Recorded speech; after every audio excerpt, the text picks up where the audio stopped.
Seen that one before. It's pretty good. Yeah, I think it was in there. I just have it from another server. Also, hi, Avarna. You just casually slipped up in here. No, I think I even posted that one in this server. I know I've seen it before. Couldn't place where. It's been in here before. Yeah, I've seen one like that one, but that's definitely model though. Mm-hmm. Oh, also, Avarna in RE4, I found the what's it called? I got the exclusive mod for the handgun. I don't regret getting rid of that gun. It's awesome. Just the crit chance it gives. It's a 5 times crit chance. It's one of those cases of I gotta remember the phrase. Bang bang splat. Bang bang splat. No, it's more like 25% of the time, more like all the time. Yeah. It really feels like it. The fun part was I came on a group of cultists and I nearly got all of them with just headshots alone. Read this to you and just remind you this sign exists. Walmart no longer sells handgun ammunition in the following caliber: 7.62 millimeter, 9 millimeter, 38 millimeter, 40 millimeter, 45 millimeter, 223 millimeter, and 237 millimeter. Let me just go get my 257 millimeter handgun. Yeah. Or, for that matter, my 38 millimeter, 40 millimeter, 45 millimeter, or 223 millimeter handgun. It's like 40 millimeter? Oh, so you're selling grenades? Hand shotgun, anyone? Yeah. Grenade launcher go boom. This is what happens when somebody that doesn't know about ammunition is making the sign. I mean, what do you say? I mean, I think for this one, it's somebody confused calibers with millimeter and is like, isn't one like a 270? Yeah, it was normal calibers, and then one of them was missing the decimal. Well, I'm gonna read this out loud. But 270 puts it at a 10-inch projectile. I'm gonna read this out loud with no regrets. Nativity scenes are just Warhammer 40k miniatures for grandmas. Yes. Yeah, I saw that one earlier. Hey, Chris. And a slightly political one. This is a reminder that the Black Dragon type artillery developed in World War II has been sold heavily to Taiwan, and they're technically in range of a large number of Chinese cities in the event a war were to break out, which means China would be being shelled by World War II era artillery successfully. I mean, I see nothing wrong with this. I mean, so long as they're not pointing dry land-based artillery at a battleship. Well, they are dry land-based artillery, and they're the same. They're the 16-inch guns off of fucking New Jersey, mounted into a standardized artillery mount for land, because we figured we needed siege-breaking artillery for Korea. That's going to take some recoil management. They're built into concrete bunkers, but they can also be picked up and redeployed, which is kind of funny. Sounds like fun. Island Zoe. Hello. Moon looks over. So there's a Black Dragon artillery piece in disrepair in here. Oh, guess what I'm doing? He's like, you're kidding. I said, nope, I'm gonna fix that.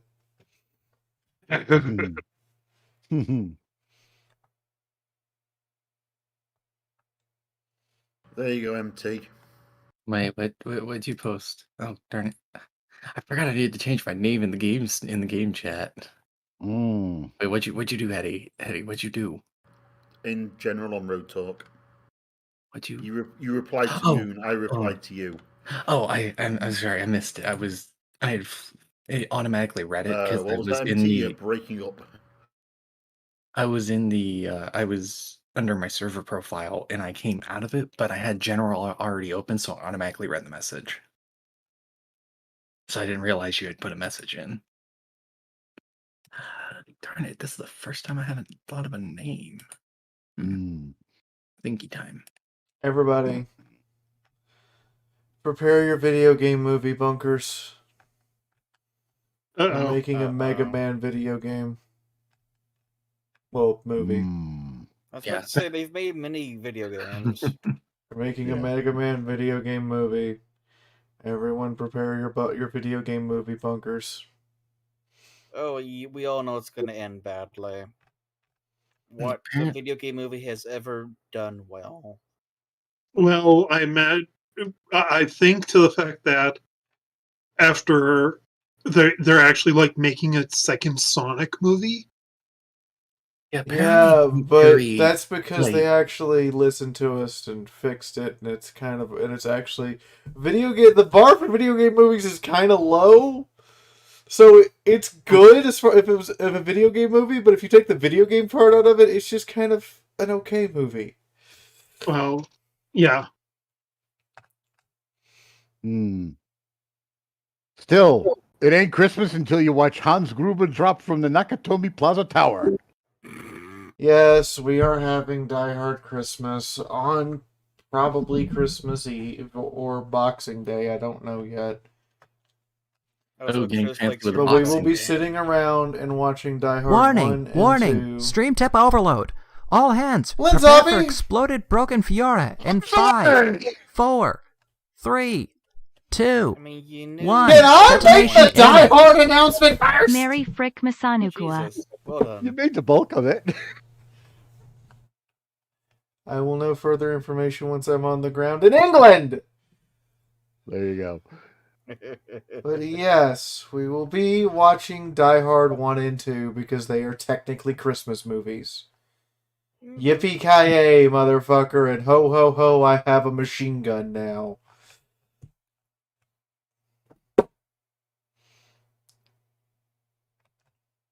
But thank you, Lanzapi. That's really appreciated. I'm sure Moon will appreciate it when he gets back with his coffee and goes, what the fuck? No problem. No problem. Meanwhile, I'm still waiting on a chance to get a special boot for my leg. Ooh. It's to help keep the pressure off the wound that they're treating. Nice. Oh, so that's a nice vector you got there, Faye. You guys told me to get it. So I got it. I did the thing. Wait, what? Oh, wait, y'all got... Oh, right, I forgot. There it is. It's done. The thing has been accomplished. And that's vector what number now? Oh, and you want to hear something funny, guys? PayPal credit has extended me to even more credit rating. That's nice. Including the 2 isolated vectors that were used to make it Orsk, that would be vector number 231. Jesus. Back. There we go. Here you go, Livestream Crazy Post. There's part 1. Nice. And here's the 2 isolated vectors. So how about the new vector be you repairing one of those big old guns you mentioned? Oh, I see why Sunrise was looking the way she was looking. These 2 are being rambunctious. Quietly adding to our do. This is the awkward part where I forget their freaking names. I know one of them's Magical... Oh, wait, no. It's Magical Miracle and Shimoke. Yeah. Bam. Magical Miracle is the unicorn, right? Yes. Yep. Although I still find it hilarious. The best romance I've seen on TV in ages is Quark trying to get with a Klingon. Yes, that episode. especially the part where he's like, "All right, give me a divorce." Yes. It didn't serve her house to have a long-term relationship with the Ferengi. Just long enough to fix things. But then she comes back in another episode and they hit it off. Yes, apparently they do like each other.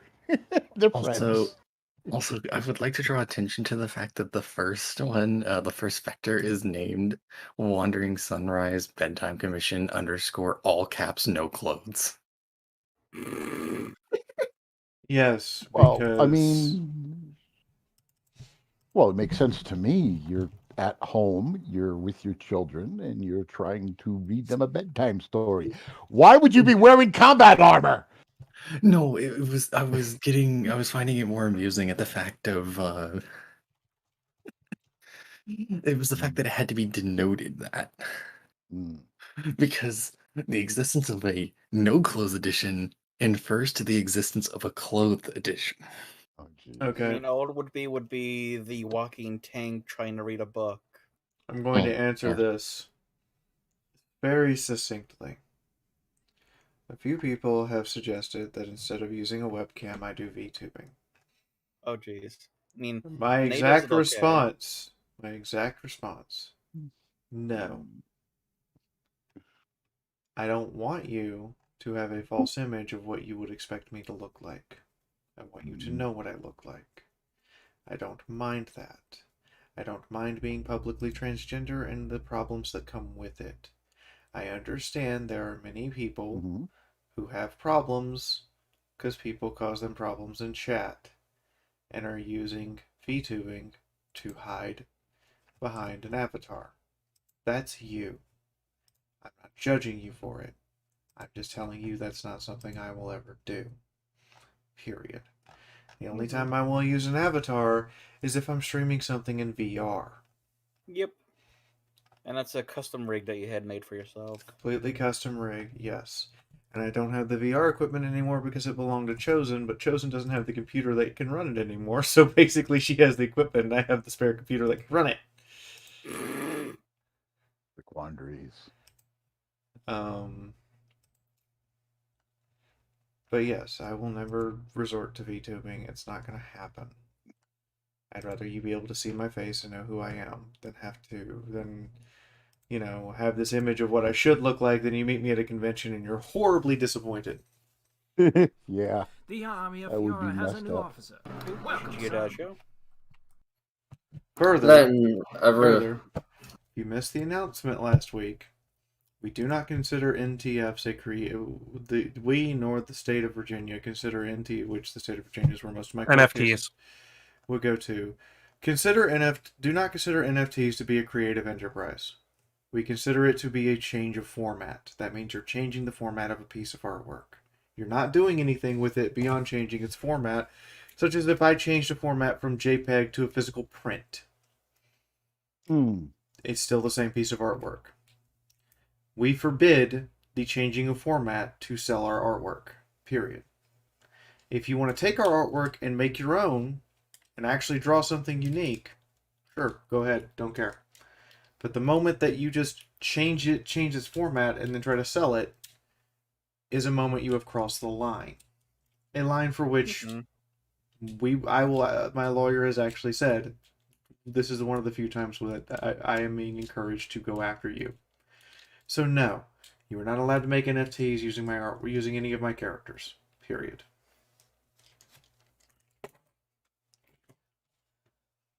I'm guessing someone tried to do that. Someone asked about it. In short, my response, non-diplomatically, is non-fungible token? No fucking thanks.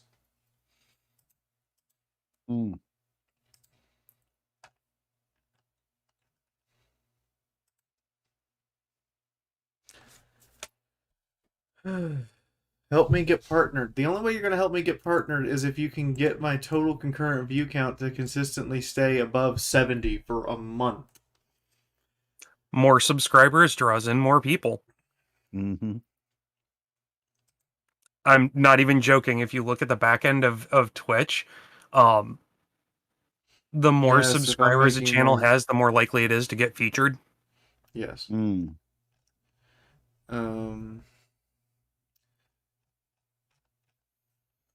Let's see here. Insights.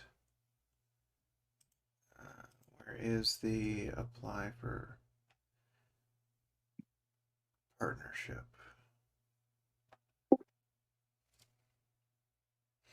There it is, achievements. Yeah, so my average right now is 25.5. That's because of some of my really big successful streams fell off while I wasn't able to stream for a little bit, while I took a couple days off. My normal average per month is about 32. We need to hit 75 before I can apply. Welcome, son. So way to go, Varna! So that means, I'm not saying this out loud, but technically your phones count as a separate viewing device.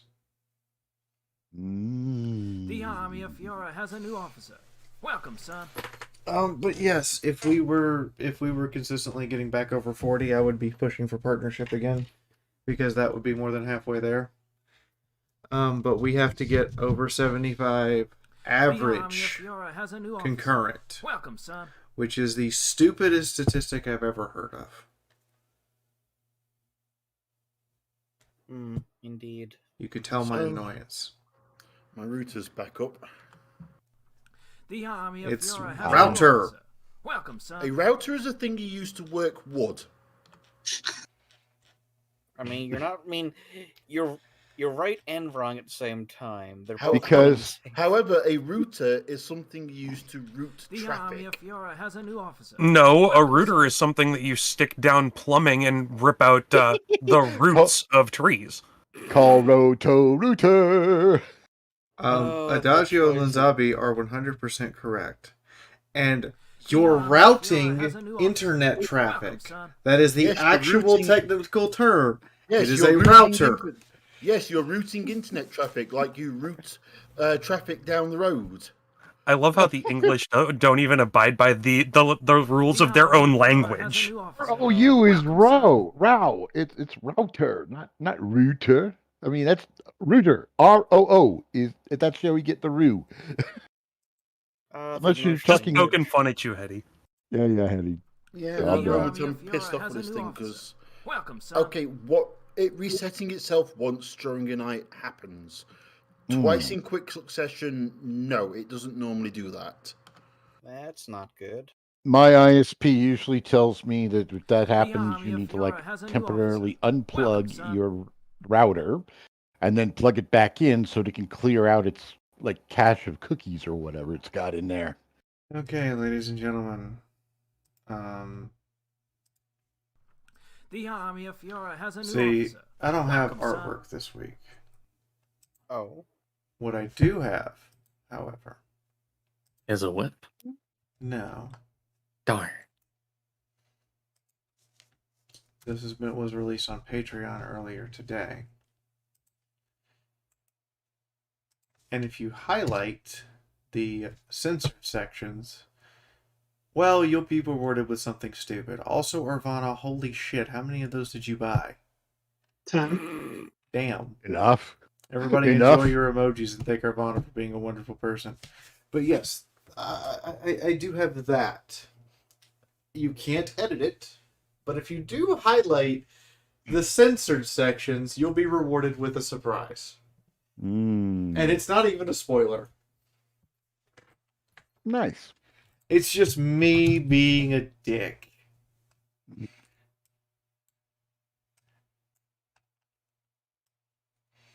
Oh my. BRB.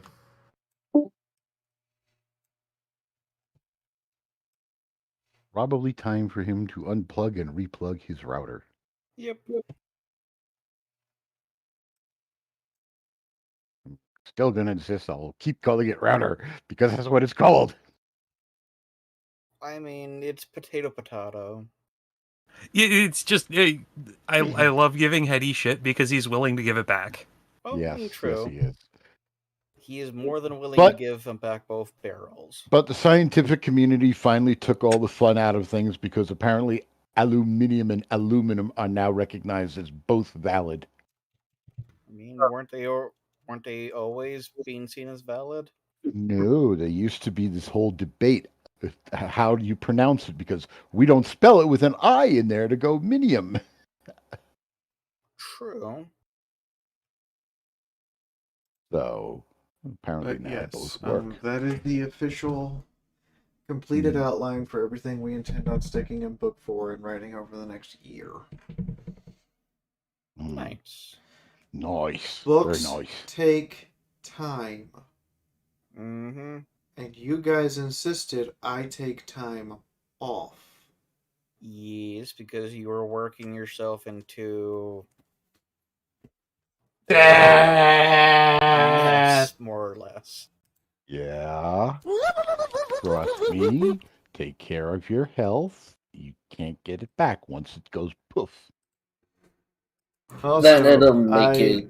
I must firmly apologize in advance. I have no idea what's going on, but there have been a total of 14 Chinooks, and that's the 107th Black Hawk helicopter to fly into the base today. I didn't even hear it. There have also been jets of various types. As a matter of fact, I think one of them definitely was an A-10 that have flown in and out of the base today, and I have no idea what's going on. Sounds like an exercise to me. No, because once they fly in and fly back out, the same ones aren't coming back. Don't worry, it's only the aliens invading. Yeah, that's gonna help. Look, if we're going full XCOM on this shit, you should have told me like 3 months ago. Then I'd be ready. I mean, the planet has an entire bunch of people who are capable of dealing with aliens, thanks to XCOM 2. At least we understand the tactics and the strategies to use against them. I mean, if you think about it, if we just let Advent take over, better internet. Just saying. Just putting that out So, there. Orsk, you're saying you are prepared to accept your new alien overlord? Oh, hell no. Because do you really want to be an Advent burger? No, you just let Advent get a little bit of their claws, and then you take all their shit. You know, just make it your own. Yeah, let them pay for all the upgrades and everything, and then kick them out. Yes.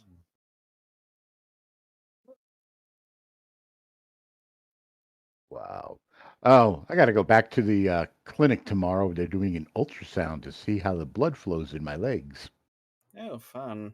Bring a blanket. Bring a What's blanket. A blanket. Because that gel's even after they get the gel off of you, it's freezing fucking cold. Well, right away after I get done, I go back upstairs to the 4th floor and I get a fresh wrapping done, so I'll be warm. Nice. Oh, yeah. Yeah, I think I'm set up for a CT scan sometime at the end of the month or now to check and see if I got any more stones in me. Fun. Yeah, I got hit with a rather nasty kidney stone a little while back. Okay, so the Brett sent a message. It was temporarily delayed because the word idiot was classified as bullying. Oh. Yes, that's the Twitch system. Oh, so that might be something, maybe. But he was mentioning the thing about some power stations being messed with. Yeah, there's a bunch. So I would like the U.S. So I'm going to get a little political. Hey, U.S. government, when people who are white supremacists start sabotaging power stations intentionally to cause problems, they are literally terrorists. Oh, yeah. Bust their ass. Bust their ass. But no worries, Chris. I'm not in any pain. Now just came in all of a sudden one night. And that wasn't fun. Ow. So, to change subjects to something more less pleasant. morbid. So, I'm looking at getting into an actual in-person game on Friday. Oh, nice. Now, those exist still with dice and pencils and paper and pizza and soda. Now, here's the interesting thing. So the discussion for this game started with me running first edition Pathfinder AP. Ooh, nice. Which one? I think I had settled on Giant Slayer. Ooh, that's a good one. But then it turned into one of the other players running Pathfinder 2e. Ooh. Now, we're meeting Friday for our first session, and I don't know if we are running Harn, which is like a low fantasy Anglo-Saxon game, Pendragon, or RuneQuest. Your group is special. I mean, Pendragon is an interesting one, I must say.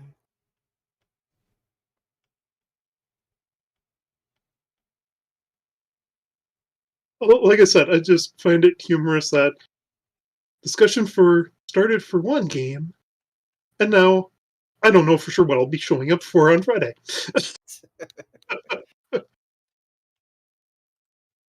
It's a mystery.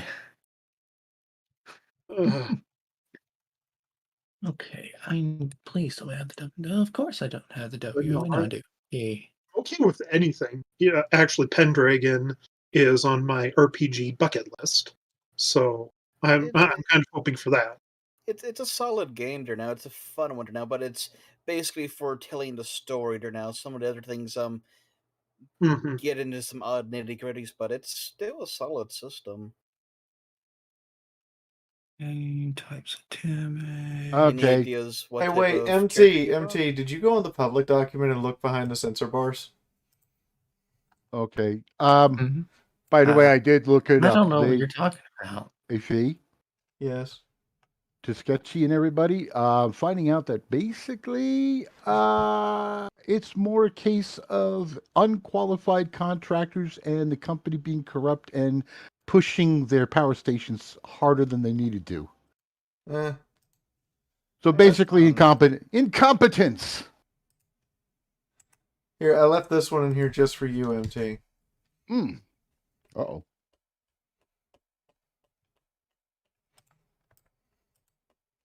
But yeah, that's not a good thing to hear there now. Problems with your power supply.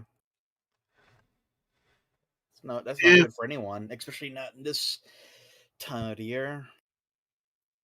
Frankly, it's more a matter of we're a bunch of idiots. The U.S. power grid is such a ramshackle collection that it's surprising this kind of stuff doesn't happen more often. I mean, up here in Canada, it's still the same way. I mean, here on the island, if Holyrood goes down, the entire island goes black. Okay, I did not realize that would happen. I'm going to shorten you. Oh, this is I'm back again. Yay. Back.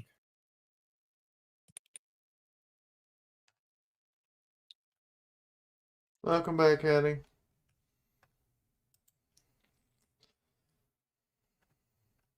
And he's back.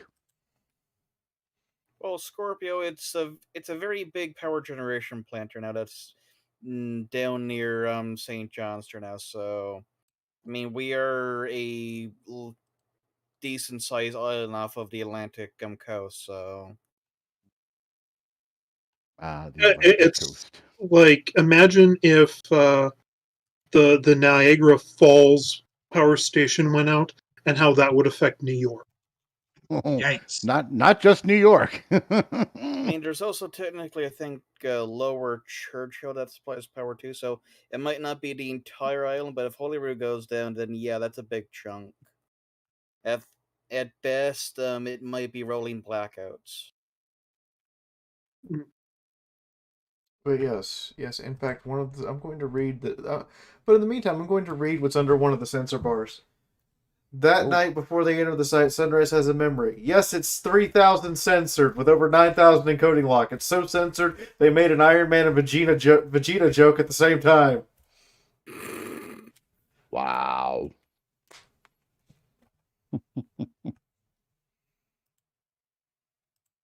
We are going to merge these horizontally. Nope.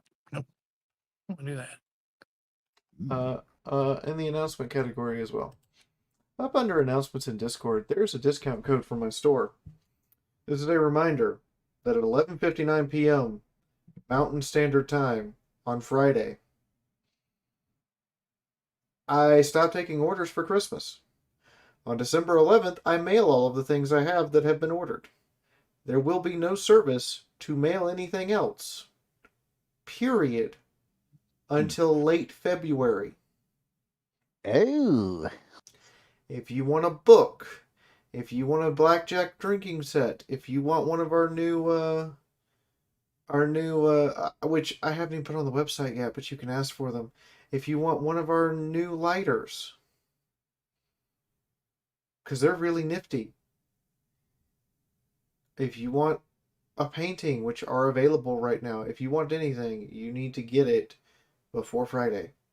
Because after Friday, you're not getting it until February. There's going to be no one here to mail it for you. It's going to be here in the States in the storage closet, and it ain't coming out because I'm not here to do it. And I'm not going to pay somebody else to do it. Because I don't have enough money to pay somebody else to do it. I'm not Amazon. Oh, and this is another reminder. I'm not Amazon. Don't order something on Friday and expect it on Monday. It's not going to happen. There's no express shipping option. Shipping can take up to 3 weeks. I mean, heck, you're going to be lucky if it's in the post by Monday. Indeed. I mean, half the time I have to go buy the postal supplies first, and then prep it, and then mail it, and then for books I have to sign them, and then I have to get them into their mailers, and then I have to prep the mailer, and if you're international, I have to fill out 3 forms. But yes, I will show you guys one of our new very shiny things. So these you can ask for. Okay, webcam.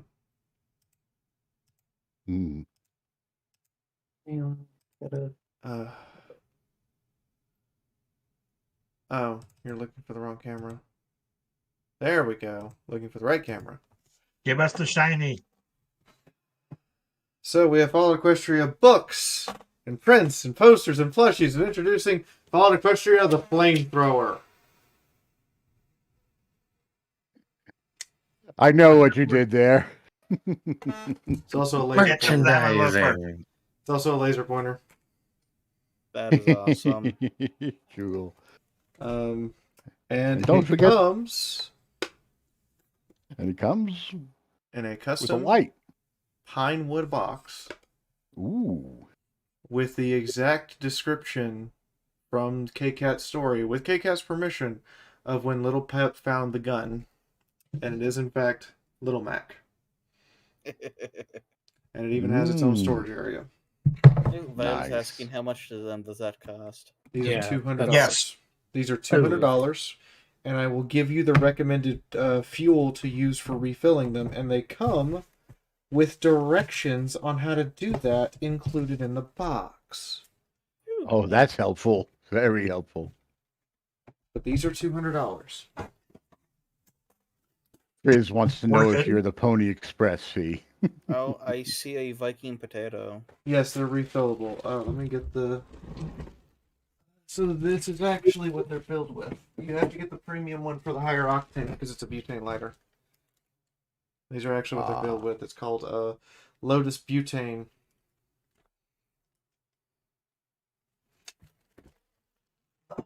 But yes, those are available. I had 6 of them. That's it. I won't have more of these for 6 months. Okay. Because Blackjack, the guy who makes them one at a time in his carpentry shop at his house. And then he has to send them off to be laser etched for the imagery and the words and stuff. And then when they come back, he finishes them. But he makes these things one at a time. Comes in its own little box, which I will put in another box, which I will surround with bubble wrap, which I will send to you. Also, if you didn't order anything last week, I hate to say this, the Postal Service changed its rates as of October, so I had to change mine because things get a little more expensive. To illustrate this, my postage from Saturday was $1,053.82. What? Yikes! And it went to the following places: Sacramento, California; Chilo, Missouri; Eagleville, Montana. MO's Montana, right? What state? MO. That's Missouri. Missouri. Indio, California; Denver, Colorado; Polk, Pennsylvania; the Ukraine; Kiev, Ukraine; Tokyo, Japan; Northern Ireland; Sweden; Canada; Santa Rosa, California; Minneapolis; the other side of Canada; the United Kingdom; the United Kingdom; the United Kingdom; United Kingdom; Hungary; Germany; Netherlands; Finland; Sweden again, different person; Poland; Canada, the middle Canada part; South Korea; South Korea; Taiwan; New Zealand; Russia. Right. I know where this one went. This went to Vladivostok. Ooh. This went to one of the published. This was a copy of Book 1 going to one of the devs from Encased. I've been noticed by Senpai. Nice. Texas, Alabama, Alabama, Alabama.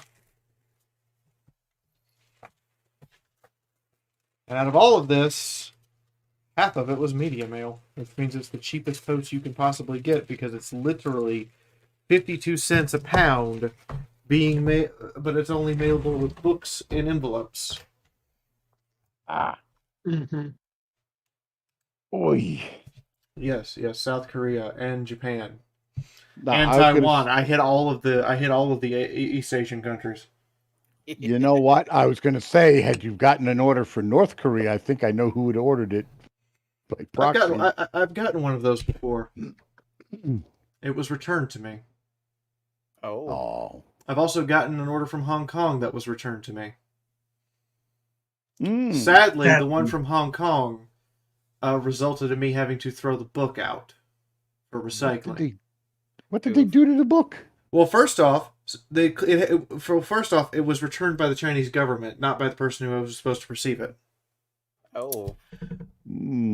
On every single page, they had stamped literature not approved by the Chinese government. And there were a bunch of dog ears where someone had been saving their spot, which tells me that some Chinese border officer in customs had to sit there and read that. Yep. So, Fee, how does it feel to know that you are the writer of subversive literature? Mission accomplished. How does it feel to know that I am officially banned from visiting China? Dang, Fee. That's harsh. Well, I am the author of non-Chinese state-approved literature. Yeah. Pony Chick got her T-shirt. Yay. I included a button for no reason. Hang on, I want to see where the special package is. Hold on, USPS. Where's the special package? Is that the one for your buddy in Japan? Yeah, that's the one for the guy in Japan that Linzabi basically paid for. Well, I got my book, so yay, I can read it again. Oh, Final State makes a good point. You should have saved it and submitted it to a charity auction. No, I decided to throw it for recycling because, one, I was super pissed. I mean, they literally could have just put a form on top of it and sent it back, and that would have been acceptable. But to ruin the entire book and send it back, yeah, that is basically shitting on your work without using shit. Wait, I know what we do with that book. It's already gone. It's already recycled. Oh shit! You should have sold that at the charity auction. That's what everybody else is saying. I just said that. I would have said that too. Okay, so to answer this question, Wow. The thing on the way to Japan, which we are required to get pictures of when it arrives, has left Los Angeles. It is currently in air, in transit. Ah. I've actually had stuff shipped to me from Japan. It usually hits Alaska next, and then it goes to Japan.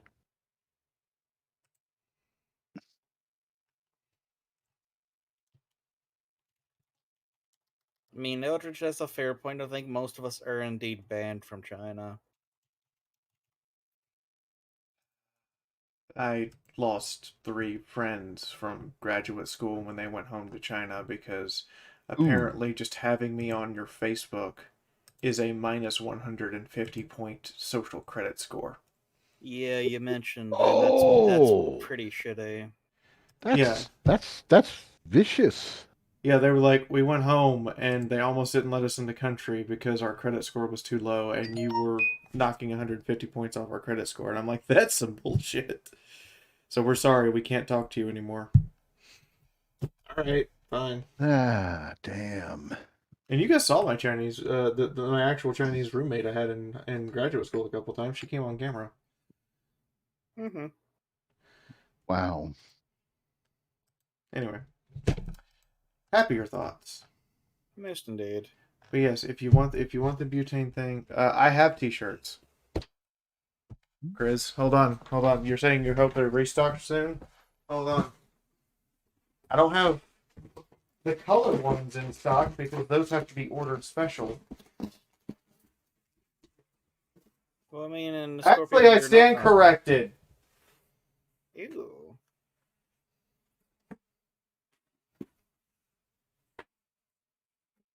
Pinky was very nice. Didn't charge me extra for the red and purple ones. Ew. Ah.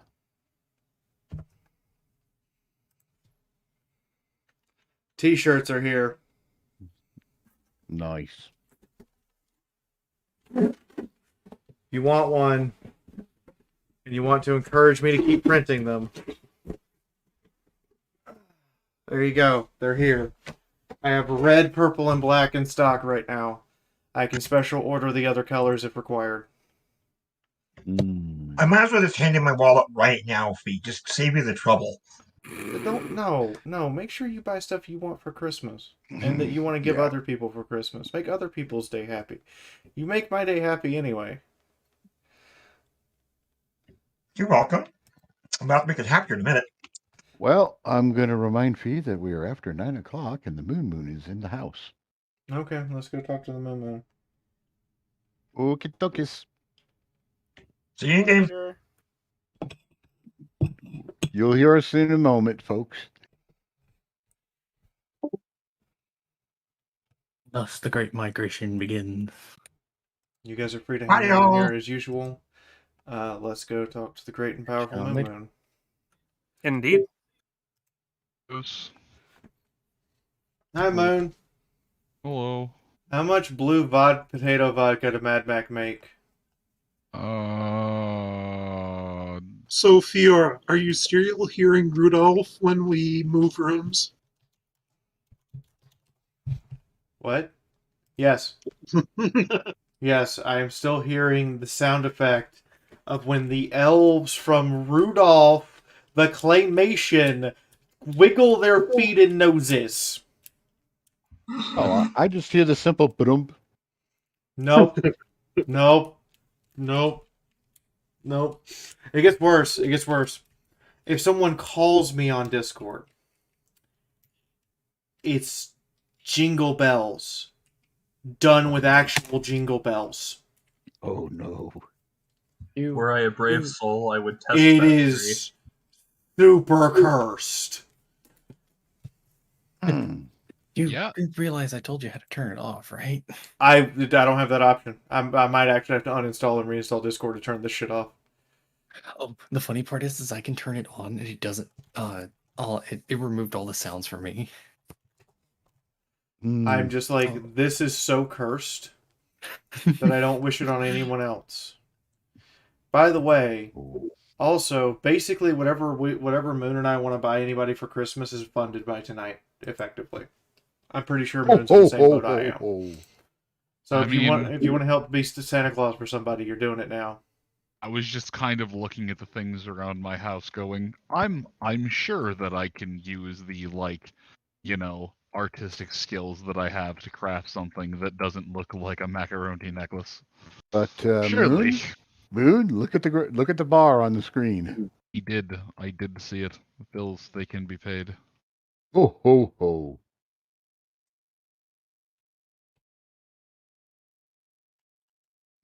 Green Giant.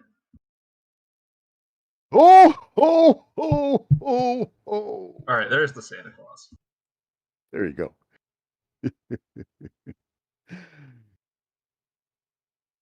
It's funny that two different icons of America use the ho ho. And they're different colors too. One's red, one's green. They're both Christmas colored. Well, the interesting thing is that they only change pitch. Mm-hmm. The overall downward trend of the hoe is almost the same. The Green Giant just goes about it faster and to a deeper register. I would like to congratulate the following things. Rotkiv, a helper's heart to help others and be blessed with great friends. Noteworthy, thank you. Now go forth and survive in the wasteland. So, Rotkiv, Orsk, Noteworthy, congratulations on getting the 6-month badge of my actual bird. That's not Scuda. It's the bird that's me. And Insane Scorpion, congratulations on getting the 21-month badge. You now have my BattleTech character as your badge reference. Nice. I literally judged it based on how long ago I'd played in those various games and would just place them as close to that as possible. But that reminds me, I do have one piece of artwork. Oh. It is not related to Fallout Equestria.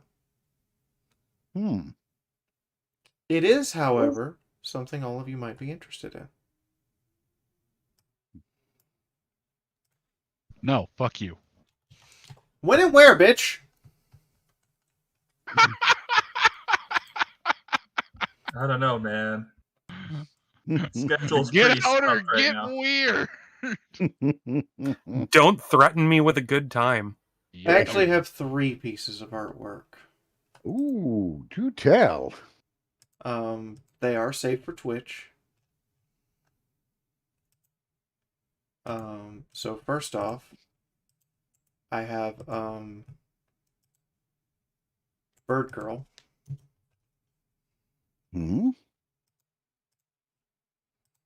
Second, Spitfire's gonna kill me. And third, and I'll show these on stream in a minute. Third, Spitfire's really gonna kill me. Why is Spitfire's got the lips down the sides? What she wanted. It's for all the shipping she does. What? Shipping. Oh, what is?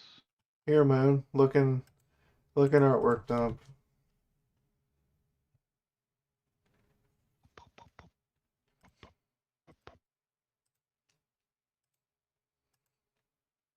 Nice. I do.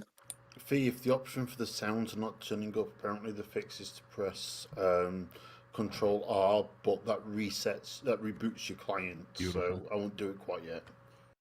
Yeah, I'm not going to reboot the client until I know how it's going to interact with the custom coding that's used for our dancing avatars. But yes, you now all have the power to liberally use Sophie and mine's persona at your discretion. I regret every decision I've ever made in my life. In the meantime, one of my biggest regrets is here. Hi, Twitty. Oh, hi. Oh, I thought you meant me, and I was just gonna be like, "Yeah, no, I regret." Not gonna lie, that I thought you meant Moon too. Oh no! We have to correct this. Moon is not a regret. Moon is a 20-year committed agreement to just suffer together. Yeah, regret. You know, fair. I want to tell you you're wrong, but you're not. All right, Linzabi, you're up. All right. Now, I did miss out a bit last week because, well, sleep got me really good and nobody had a way to call me. Sadly, I have remedied that, folks. Fee can call me when she needs me. But I'll do the best I can with what I'm looking at on the map. So I'm looking at Valor and Iota hanging out on the tower, probably talking about stallion-y things, because they're stallion-y stallions. I'd say manly men, but they're not humans. Yeah, but one of them's a bird. Still, he's the bird version of a stallion. Valor is more of a stallion than some stallions will ever be in their entire life. He's got a heart as strong as a horse. And down below on the grounds, apparently taking either a tour or doing some sparring, if I recall correctly, sparring a bit, learning things, is Pineapple and Mythic. Hanging around, doing whatever they're going to do, and, well, that's their business. Forging. You were getting artsy with the forge.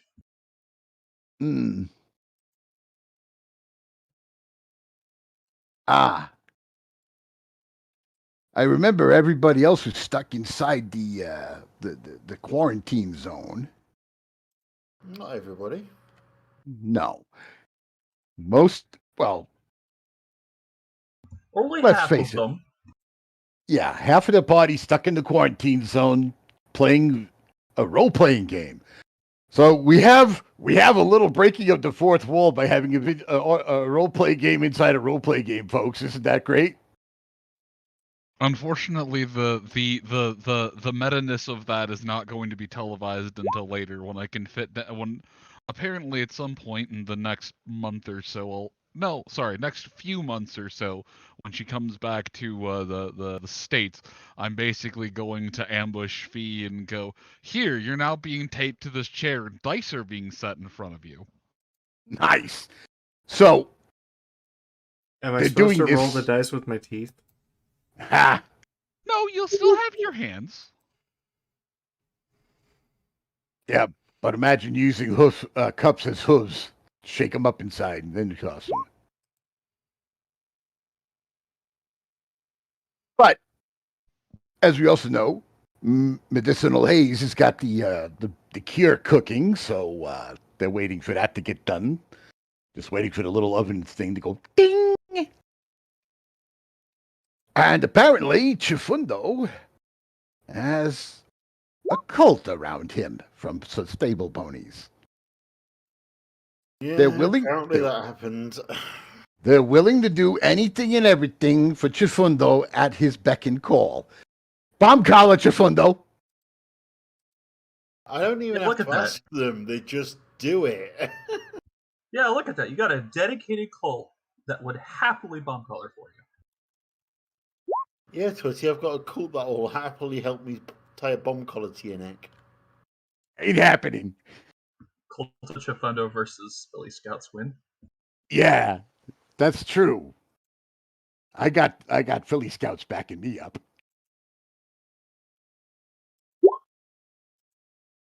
But in the meantime, the group is still in the stable, although it's looking like things are going to the point where they'll be able to finally get out of here and get going back on the road again. And with that, I'm gonna have some drinks, some snacks, watch, maybe make some comments here and there for everybody, while Moon puts you people through your paces. I've officially changed the server icon to the Christmas one.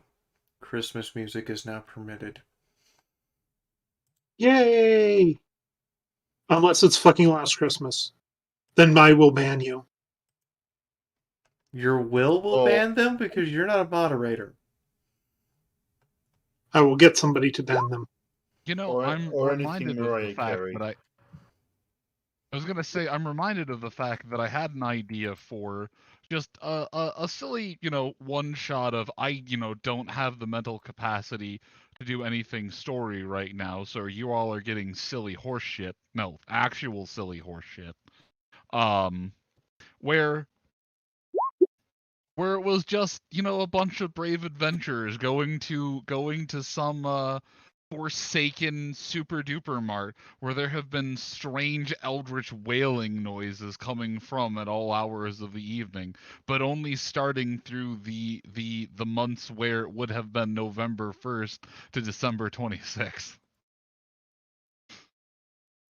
I may have gone a little too deep down the, hey, I wonder what there are for videos on eldritch horrors on YouTube, because I can't sleep. And then several hours later, there are ideas fermenting in your brain. And you still can't sleep. And then several hours later, Mariah Carey had tentacles. But, not in the good way. Yeah. I have not enough questions. I just acknowledge that that's a thing. Very specifically, not in the good way. I mean, they do have stuff related to Lovecraft on YouTube, and they got all that SCP stuff that's related. I mean, as long as we get to hack the tentacles off, then hack her head off her body, then I'm fine with that. Oh, it would definitely be someone's last Christmas.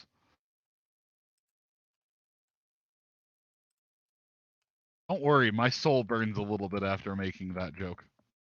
Alright. In the meantime, should I roll the intro? Yeah. Okay. Play the theme song. That's weird to say.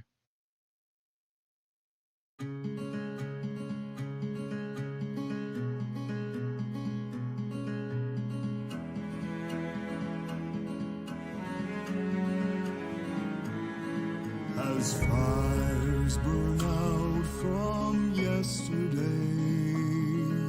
a wandering mare's found a better way. For just as night seems most dark, the sunrise comes to warm our hearts. The ashes of war, through the blood and the gore of man once born in this world that is torn. A group that cannot just be stopped or forgot will rise to overcome all odds. And with every new day, through the parts that we play, as we push fear away and remember the ways of a man who was kind and whose words will remind. Do better.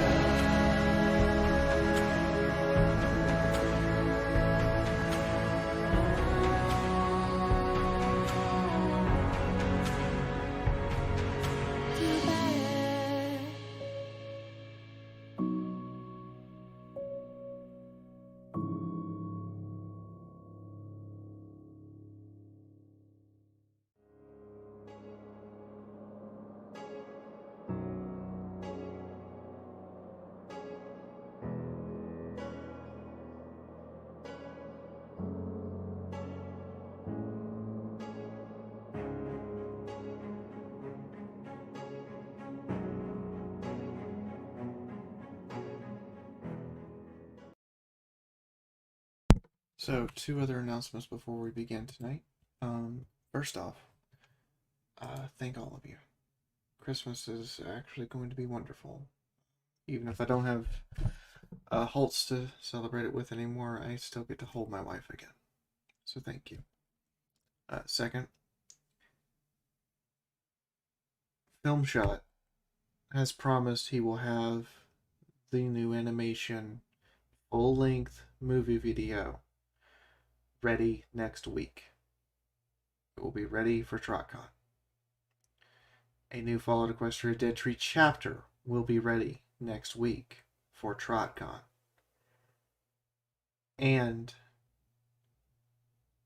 Aramu and Inky are going to have the song, the first of 5 songs, ready next week.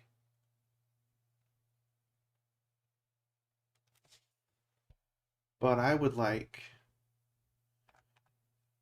now, while I don't have anyone else here to show you guys what that's going to sound like. So, before I actually hand this over to Moon, all of you who were very patient with us,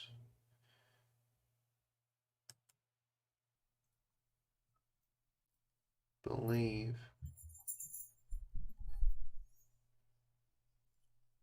I might be wrong.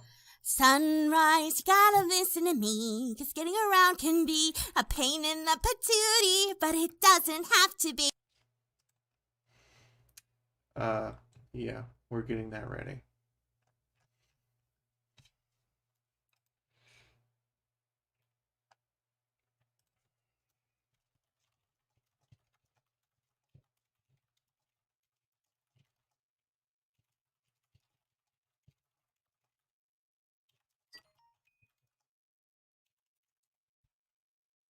But yes, all of that will be ready next week for you guys.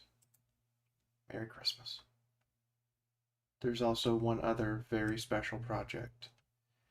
It is the most expensive of all of the projects I have listed. That will be ready.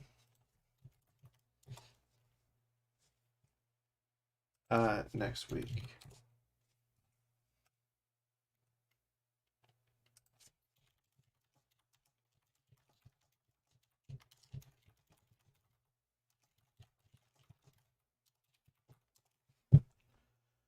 That very special project you're now going to get to see on stream. I would encourage you to come to TrotCon. I lied when I said I had no artwork. This is going to be printed, and the only way to get it will be to come to TrotCon and buy it at the auction. This will be printed and framed.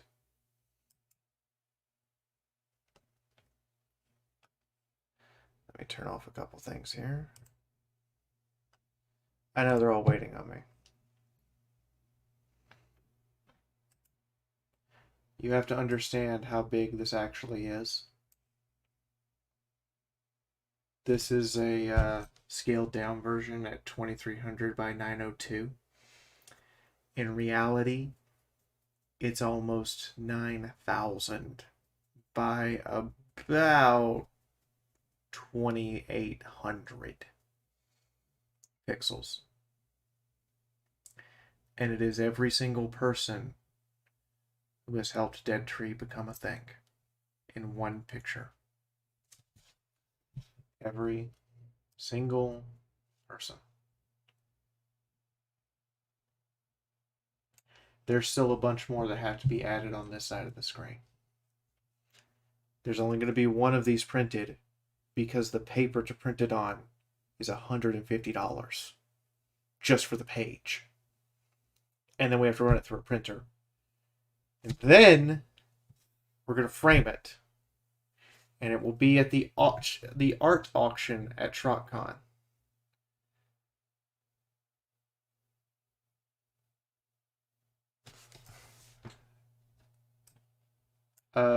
The sign you're holding, Chris, says, I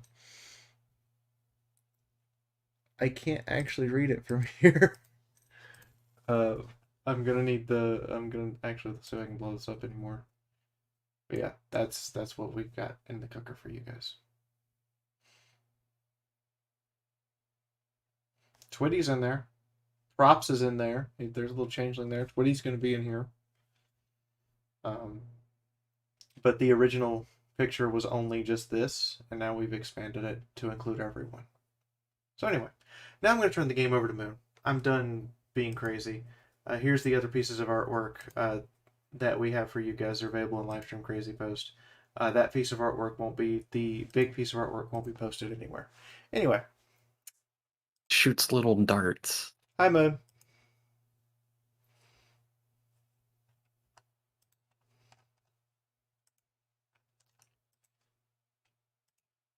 Wait. Cricket. Wait, She's almost done. What if we do a dart gun filled with Weedex? There we go. What? Yeah, I mean, it's better than the dart gun Love filled darts. with lust poison. Yeah, the love darts. I was showing the most expensive piece of art we've ever done in work in progress that'll be on sale at TrotCon. Oh, is it the redux of the Christmas picture? It's a redux of the Christmas picture. Now with all of the voice actors from Dead Tree Studios included. Ooh. Can we see? Sure. Wait, what? Yay. What Christmas picture? You remember the Christmas picture from last year? Moon. Oh. Christmas picture from 2 years ago.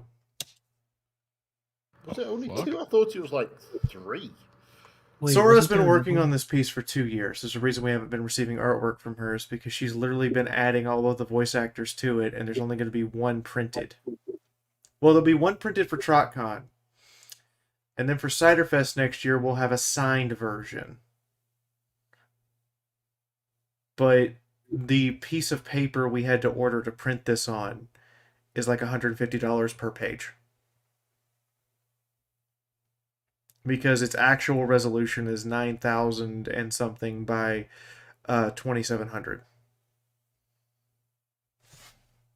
It got redone with the Shotgun Angel VAs and whatnot. It's having all of the Shotgun Angel VAs added to it. It's having all of the artists that worked with us added to it. It's having the human voice actors added to it. Yeah, because I'm just like, if you were talking about me, that's a very short list of people. But no, you're talking about the novel and the RPG we run every week that all these people are here to see. Is that there are two sets of voice actors. The ones who I asked up to do things, and the one who you have professional put-a-jiggy with. So is this new one going to have medicinal haze added to it as well? I don't know if we've got him being added in or not, because the cutoff point was, I think, March. Yeah. I mean, it's like the best bit sign. It's more a curiosity thing than anything else. But that's fair. Okay, these pictures are not sized correctly, and that's a problem. Well, also, I mean, it looks like the picture's fairly modular as well. Hello, yes. No, the pictures I'm using for. Oh. This picture is not modular. It's because in order to draw this, she's had to create segments. Kind of like how Buvani did the beach picture. Yeah, so there's a. She wasn't doing the thing in some insane DPI ratio. We tried the insane DPI ratio, and it overloaded Baja and her computers. No, that actually sounds about right. I know the entire Dames of Astoria map was done as a single piece, but it took L9 10 days to draw the thing because his computer kept stopping from overheating. Oh, yeah. Oh, yeah. It looks like... Fucking psychotic Canuck. Also looks like... No, it must all be one piece! It also looks like as well, basically added on the best bit in the tent as well as the toys and games in the film. Yeah, I can definitely tell where the add-on was made, but it was done so naturally that it really did. If you haven't seen the OG piece, you can't tell. Yeah. But it's fucking great. I didn't even realize that was a thing. It's coming along very nicely. Yeah, it looks really good. That explains why the person went dark for a while. Because I would also go dark if I was doing a piece like that. I would just kindly tell you no. Fuck off. I really hope whoever is calling me is bleeding. Okay. Wow, Moon. Wow. Savage tonight, aren't you? So I'm wondering, will Twitty be in there with the top hat and jacket, or in the Philly Scout uniform? I'd have to go back and look at the design document. Okay. I can't tell you off the top of my head because this has been a nightmare project for everyone involved, including me. Ow. I'm happy with the results. I'm never doing this ever again.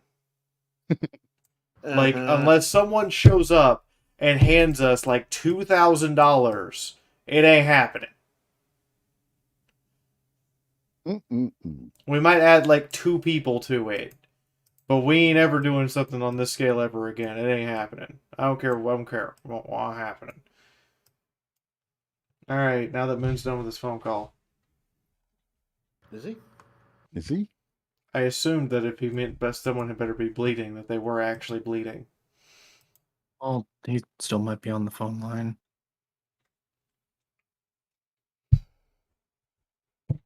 No, it's fine. Just.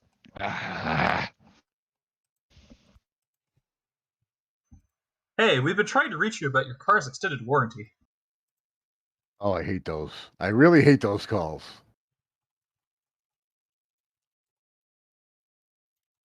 I have to laugh because my car is 2007. Someone the other day from the Social Security Department that my Social Security number was about to be suspended. That doesn't make any sense. Exactly. They don't even suspend those when you die. They don't recycle them either. No. I mean, they were calling me about my car's extended warranty when I didn't have a vehicle. That was fun. Yep. Welcome. Hey, are you the current owner of your house? Yes. Now, one thing I'm used to with working through with the government all these years with Social Security, disability, and everything, they kill a tree before they make a phone call. Hey, Moon.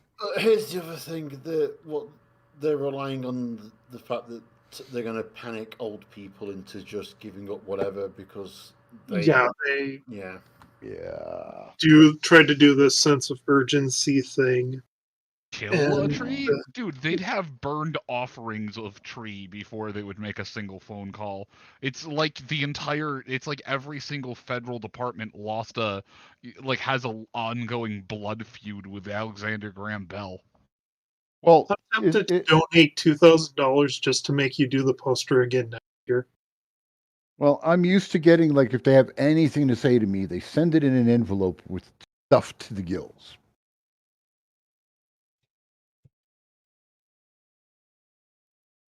So, if you're getting a phone call from somebody saying, "Oh, this is about to happen," yeah, that's bullshit call. That's a fake. Yeah, no, they'd be busting down your door if anything that serious was about to happen.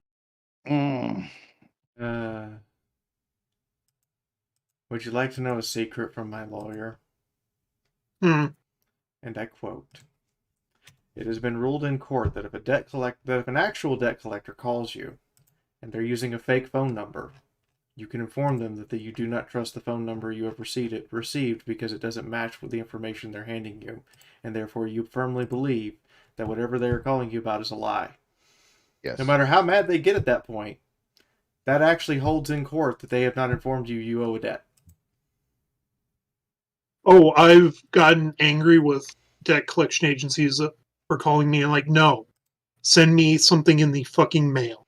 Yeah, Send me something in the mail. We'll reduce stuff over the phone. No. I am from the generation that has been ingrained in our head. Do not trust anyone over the phone trying to get any information from you, period. It's like, no, you clearly have my phone number. If this is a legitimate debt, you have my address. Send me something in the mail. Well, it'll cost you extra. I don't care. Send me something in the mail. No, it's going to cost you extra because you have to ship it. I don't have to do a fucking thing. Mm-hmm. No, I don't know if it's the same in the States, but over here, any cost of incurred during the enforcement is added to the debt. So actually, in the States, they can't do that. Nah, they can do that over here. Oh. Then again... Warning! Stream tip overload. All hands, prepare for exploded broken Fiaura in 5, 4, 3, 2, 1. Detonation imminent. There's a somebody wants artwork. That's 2K. There's a comma there. Avarna wants a copy. What the fuck? Wow, Avarna just became the Santa Claus. Wait, shit, somebody actually gave you $2,000 to do this again? Avarna? What the fuck? I need verbal and written verification for the just that yes, was that was intentional. I had a feeling it was intentional. That's a comma. Yes, that's 2,000. You have that? Just what? Why? I think I also need to go make some coffee and like dig up a cigarette or something. Dude, by the sound of it, you need to make it an Irish or Russian coffee. You know what? No. I got an idea. Shy, Lost. Are you able to do a painting question? I know it's the holidays, but I also know you are out of school. What was that range you could do those in?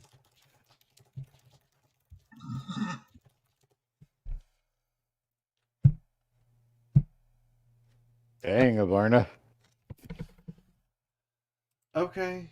That was the monetary equivalent of going, please add medicinal haze. Okay, I'm gonna go over to Sora. Hi. This bag of hugs for $5. Hold! I need a beer for this, but seriously, really $2 grand? Oh yeah, you added him like right. I need a beer too, Sketchy, and I don't have one. And I'm not about to go get one of the root beers reserved for Sophie. Sarsaparilla. That's also the only sarsaparilla left in the house is for her too. Damn. I have to go back to the store. Damn.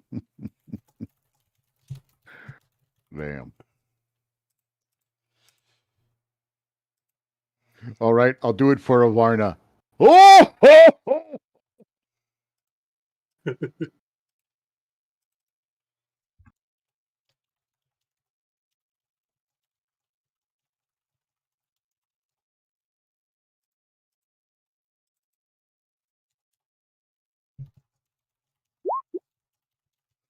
That's why, Lenora, sometimes things get a little crazy here.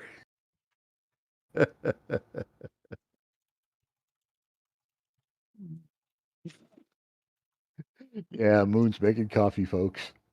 Please bear with us. Alexa, play Welcome to the Jungle. My mic died on the second hoe. Are you sure? I guess I'm too strong. Ugh. I don't know. Did you guys hear me? I heard you. Yeah. I heard you. It might have been their computer lost it on the second hoe. This is Sparta.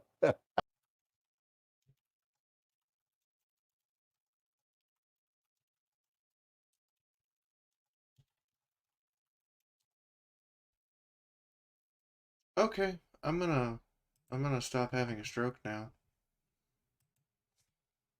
Oh, Moon, take it away whenever you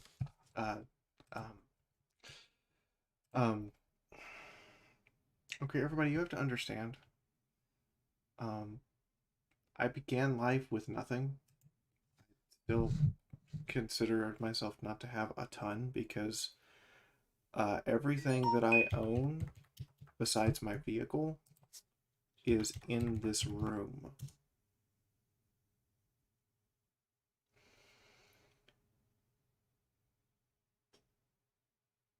That is an absolute shitload to me. And a side note, the $9,000 I took out on loan in August is now 50% of the way paid off.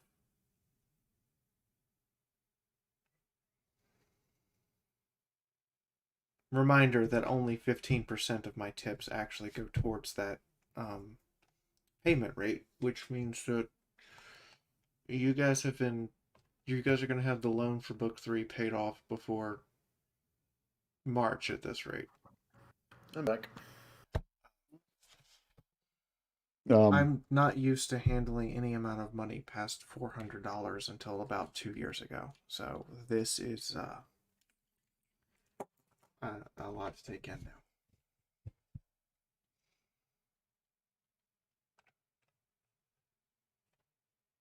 I need an adult. I am not an adult. I never will be an adult. Do I count as an adult? You know, I was going to say parental. You know, wait, no. No, you do not. Yeah, my estimated time of repayment just dropped from 6 months to 4. Yes. Okay. There's a Boxing Day game marathon for anybody interested. And next week is our last session for the year because there's no fucking pardon my French, there's no fucking way in hell I'm going to be able to do a session on the 22nd when I just got off an airplane. And there's no way I'm going to be able to do a session on the 29th when I'm being dragged around all of England to see people like Hetty. Mm-hmm. Surprise! Hi. Wait, hold on. You're going to see Hetty? I will physically be in that man's house for at least I need to an hour. mail you his fucking wallet. I need to end this I forgot about his wallet. Alright, Moon, if you want to mail me his wallet, you've got to send it like tomorrow on Express. Fine. I'll send it tomorrow, Express. I'll figure out how to get it to your fucking house. I don't want it anymore. I want to end this fetch quest. I don't care if it's only worth 50 XP. I can't clear it from my log. God, that thing's an artifact by now. It's a quest item, therefore it's invincible. It cannot be dropped. Yes, it is. It is. It gives me a bonus to perception, but it's a cursed artifact because every day that I hold it, I suffer from the guilt debuff. Oh my. Because there's still like 80 quid inside. Jeebus. Wait, what? There's 80 quid? Yes, motherfucker. There's still like cash inside. That's the main reason I want to get it back to you. I thought it was only like 40, maybe. No. I'm gonna go like a stretch. Merry Christmas, Hetty. We're bringing your wallet home. Anyway, game is yours, man. I hope. Yeah. So to put this into perspective for the stream, this wallet has been missing in action since Ciderfest 2018 when I left it in the Okay, States. guys, we promised a tabletop game tonight an hour ago. Oh, please. You know that never happens. Eventually we get there. I don't know why you promised it, though. Well, look, if for everyone who's ever had a tabletop game in person, this is the tabletop game. A whole bunch of bantering about shit that has zero or next to zero context to everything's going on, and then enough people go, come on, I'm here to throw the click-clack rocks, not talk with humans, ew, and then that's when game starts. Okay.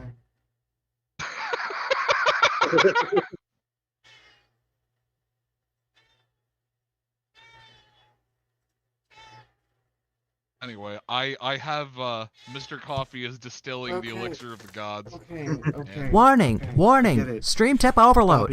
All hands, prepare for exploded broken Fiaura in 5, 4, 3, 2, 1. Detonation imminent. So you will need Brit food and wandering change. Different screen. Are they on the right screen? They're on the right screen. Yeah, Jesus, I think they left the Denny's. Christ. Nayada, do us all a favor tonight. Don't take all the good rolls. Yeah, don't take all the good rolls. Don't be at your fun that though. reminds me. Let's make sure that we are all On the initiative? Oh, you're all on the initiative. Let's make sure that we don't do it like that, because I don't want to accidentally explode. How do you Hey, do look. this? Hey, guys. I just realized she's going to need some wandering around money and food money while she's over there. Okay. I have reset the dice roller. Nice. Oh, you redid it in, Oh, yes. You literally have a macro designed to reset the dice roller. Ooh, nice. Oh, that's not a macro. That's just being able to type out Roll20 code. I don't have anything macroed. I just type it all out. Absolutely. It's why I occasionally link the link that you're supposed to use for an image instead of actually uploading something. Fair enough. Old man. Anyways. You're fine. Anyways. To Nyota. Yes, to Nyota. Nyota and his star-crossed lover. Yeah, just decided that he needed food right the fuck now. Listen, you're not the boss of a cat. You just, they just pay rent. Sometimes they don't even pay rent. I'm going to put it like this. The stream tip grenade has been armed. 5 seconds until detonation. You don't have to report The Enclave Pony is angry at you, Lenzabi. You almost made me do a spit take with that all over my computer when drinking Coke. I have to ask a question. What? Headphone users. Uh-oh. 3, 2, 1. What the damn hell? And we're back. Well, it occurred You guys to me are not here trying to outdo crayon eaters who try to summon Chesty McPuller.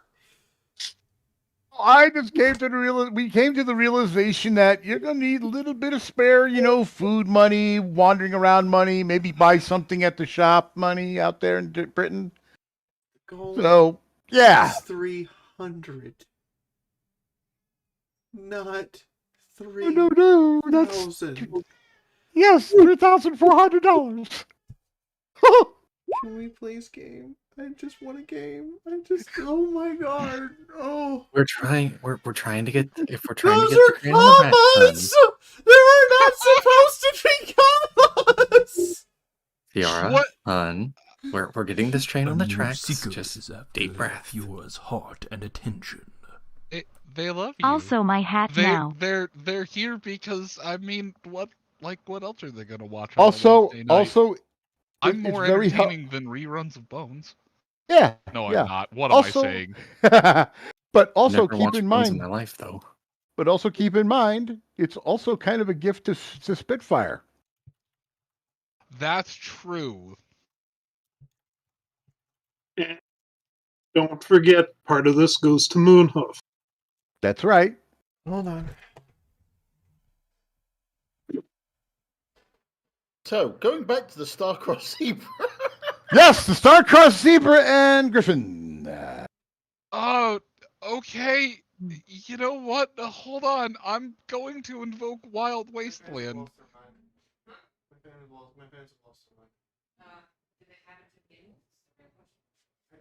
My favorite part is that the back of that's just 420. Yes! Sketchy! You realized it the same fucking time I did! It's so beautiful! Chris, what the shit? Oh, God. Oh. Please, Anyway. we can't afford a double death here tonight. I'm fine. Don't worry about me. I only need one line. Alright, let's see. 1D100.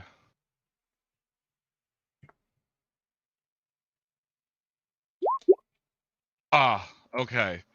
So we're going super serious. Perfect. So yes, Adagio, you're here, right?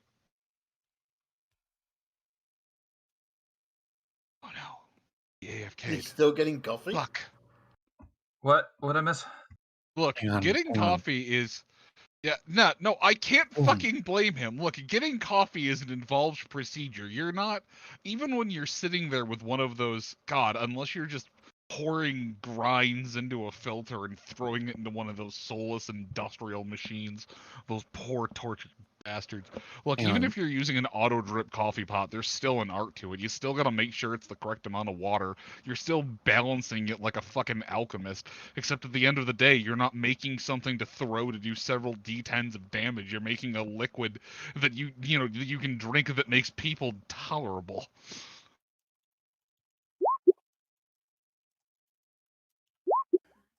By the way, when you look at all the different ingredients in pumpkin spice, those are used to also keep the bad witches away. So when you're having a pumpkin spice latte, you're drinking an anti-witch potion. Okay, I want to emphasize this. There are no such things as bad witches. There's only crazy ones. Okay, guys, I think I got this. Hey, Adagio, Pegasi make better bards than zebras. Ooh.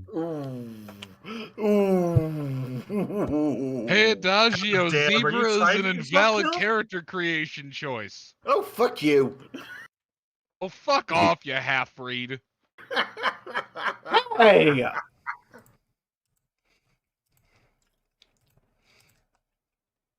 Hey, Chifundo. Half-breeds unite. Sorry? Listen, Chifundo, you're the product of someone taking a wartime propaganda poster that says "fuck the zebras" way too literally.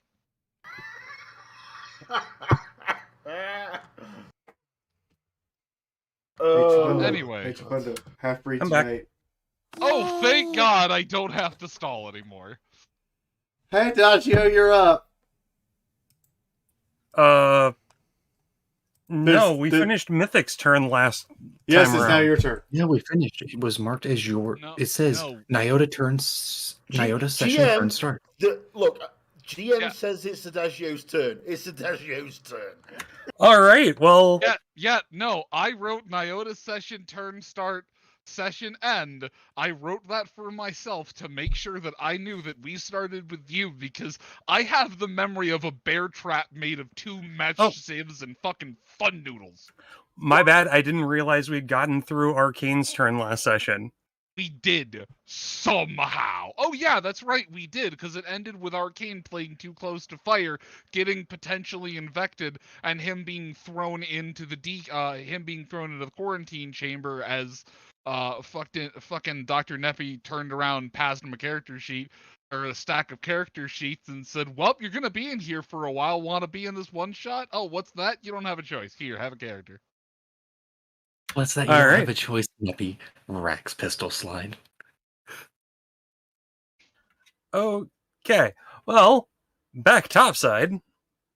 I stepped up to the parapet with Valor and was about to have a little bit of a conversation, see if there was something I could do to help him out. All right. So as you're standing up there, there's you know what? I am going to roll. Where is it? There it is.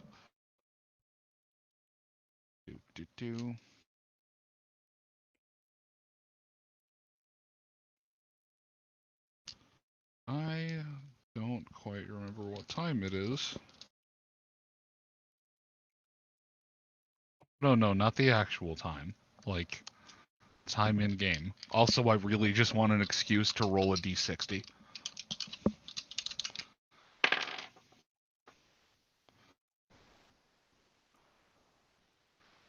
Okay. So the sun is starting to set. It's still high in the sky, and there's still multiple hours of daylight left. I'm gonna ignore the fact that should technically be dark because I read that as 3 in the afternoon. Fuck off. And fuck you, Dice. I'm the GM. You do what I say. And The sun's starting to set. The wind gingerly catches your mane, and even though you'd styled it well this morning, the tail end of the curls are starting to blow gently in the breeze. Valor looks impeccable, wings outstretched as he stares off in the distance like a very quiet anime protagonist. He turns, gives you a kind of quiet grunt, and goes back to where he was staring at, which is really just no place in particular, just a very quiet and serene looking grove, maybe about a mile or two Yadaways.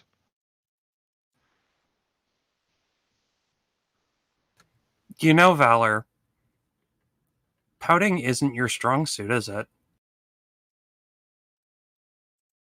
Did you say parting or pouting? Pouting. He looks over to you and gives you a very flat expression.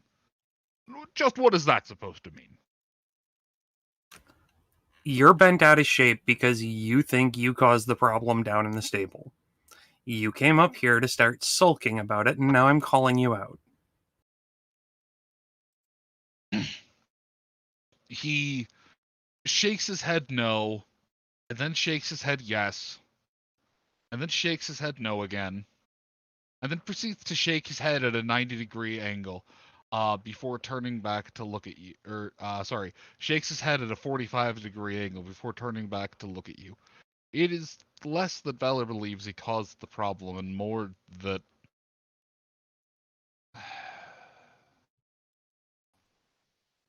I think I let it happen. I saw that something was happening to what they were calling him, Patient O. I saw the changes that were going on. I could tell that something was wrong. I could smell the disease that was growing, and yet I let them convince me that surely he was fine, that I was just being crazy old Valor. I should have stuck to my blade. I should have put that pony down. I let him inside. I let him back into the sanctity of the stable. It is because of that they had to start excavating the stone. He stomps the castle underneath his, or the little keep underneath his foot. It wasn't very high the last time you would have been here, but I told you that I built this keep with my own 2 claws, yes? Yes. It was from the stone that the ponies were hauling out.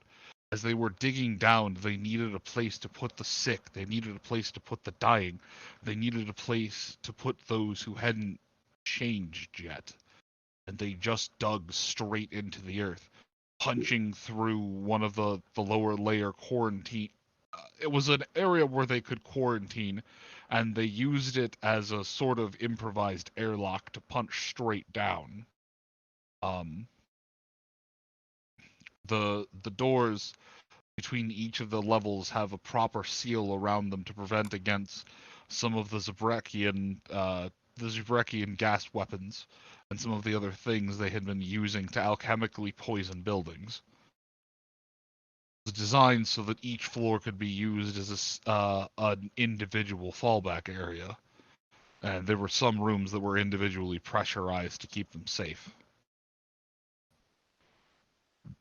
I don't really understand the ins and outs of all of that, or why they felt it was so important to do such, but Valor appreciates the thought that safety was actually in mind for once.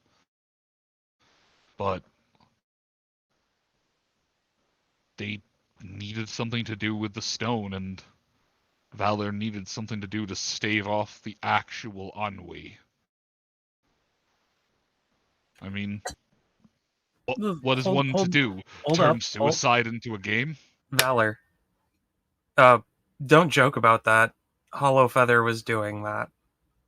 He just kind of blanches. Hollow? Oh no. Oh no. Was there an incident with the medication that he had been taking?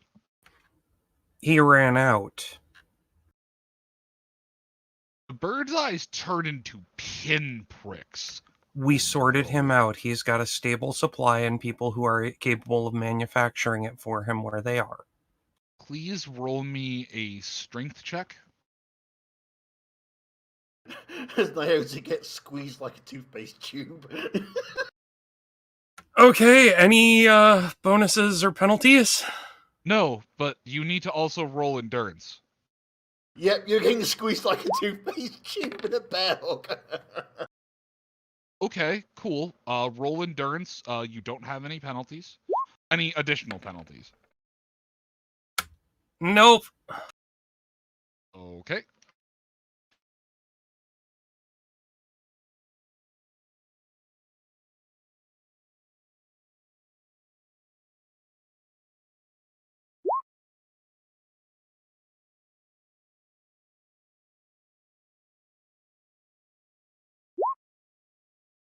Okay, so before you have a chance to say or really do anything, he simply wraps his arms around you, and there's a soft crack as, well, at the very least, that one spot you'd been trying to get for a few days went. The downside is that you felt it in your fucking tail tip. There's a piece of wet that hits you, and Valor just, oh, thank you, Valor.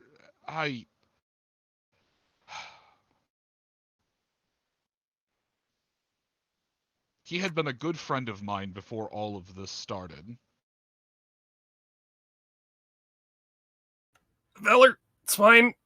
Breathing. Oh, sorry. He drops you, setting you back down, and just kind of gives you a couple of head pats.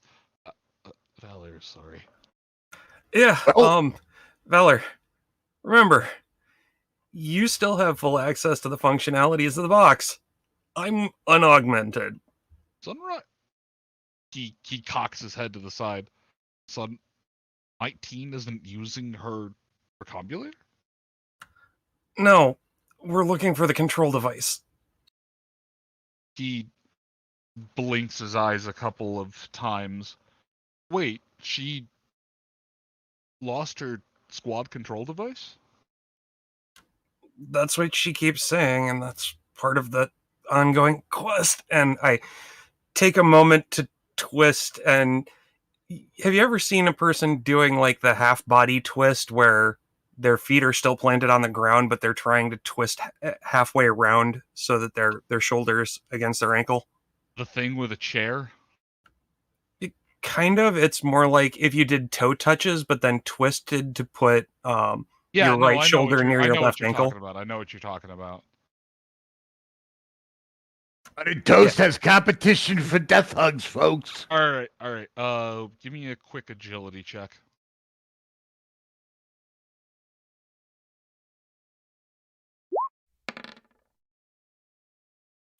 Pass by 1.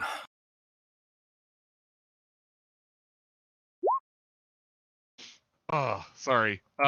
You're only able to recover back a point of the damage as you go to stretch, but your back is just loudly protesting. I wasn't trying to heal back any of the damage. I'm literally just trying to stretch back out. No. I'm aware of that. I'm saying that you're going to have to keep stretching for a while. The muscles immediately went into knot to protect the back. Okay.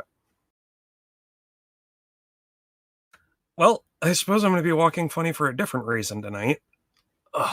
But, yes, no, Mina took care of getting Hollowfeather a proper, replacement for the medication that he was taking. So, if you want to thank anybody, you can thank the Philly Scouts. Well, that Philly Scout in particular. Valor just kind of stops for a moment, and you see his head cock up towards the sky about 10 degrees. Valor will resume trade relations with the Philly Scouts. Just make sure to get everything in writing. You watch him just reach a claw very close against his feathers and pull out what appears to be this faded blue notebook. It's about the size of a conventional mouse pad. Yep, like a 5x7 or something. He flips it open, and you just see pages upon pages upon pages upon pages of what appears to be some kind of, transactional or ledger information. He snaps it closed and gives you a small grin. Valor's very good at keeping notes. Not much else to do in a place like that. And a big blue friend of mine helped me, deal with some management and inventory square up. She stops by from time to time. Oh, he flips it back open towards one of the pages and just puts down, give me a perception check. All right, as I roll that perception check, I'm also going to ask Valor, wait, big blue friend, do you mean coffee stain? He cocks his head and, because, she's small compared to you. Well, damn it, describing her is so weird. Gives you he flashes you a beaky grin. No, I just need to restock on alcohols.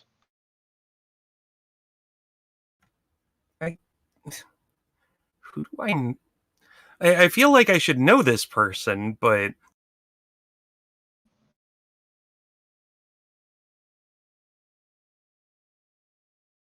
deep breath in, deep breath out. Never mind. That's anyway. I was gonna say as you just square the thing, it simply says the name. Johann. There's a large shipment of assorted, whiskeys, bourbons, vodkas, alcohols. It mentions. You can tell that it's a settlement given the way the shorthand is scripted out, but given the fact that it also appears to be some kind of return and redress thing, given the fact that you do not actively participate in trade, the nuance of it is lost to Nyota. No worries. I was the courier. I just carried stuff from point A to point B. Yeah, exactly. It kind of looks like the same log notes that one would need to read, but it's a different style of shorthand. But having seen enough things of the like, you can tell that this is Valor's, shipment in the ledger book. And holy shit, if you raise the temperature 1 degree on his books, that bird would be able to tell that they were being cooked. Fair enough. So as he looks things over, I go ahead and look at Valor real quick. Valor, just remember, all those what ifs are liable to drive you crazy. What is your actual purpose here? Valor stops writing and turns to Nyota and puts a claw on his shoulder and just smiles.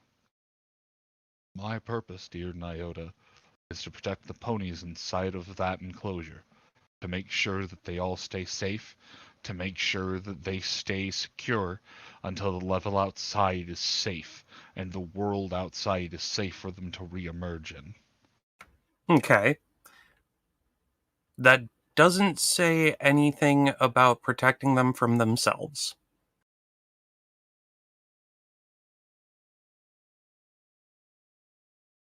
Nyota, darling, where are you getting with this?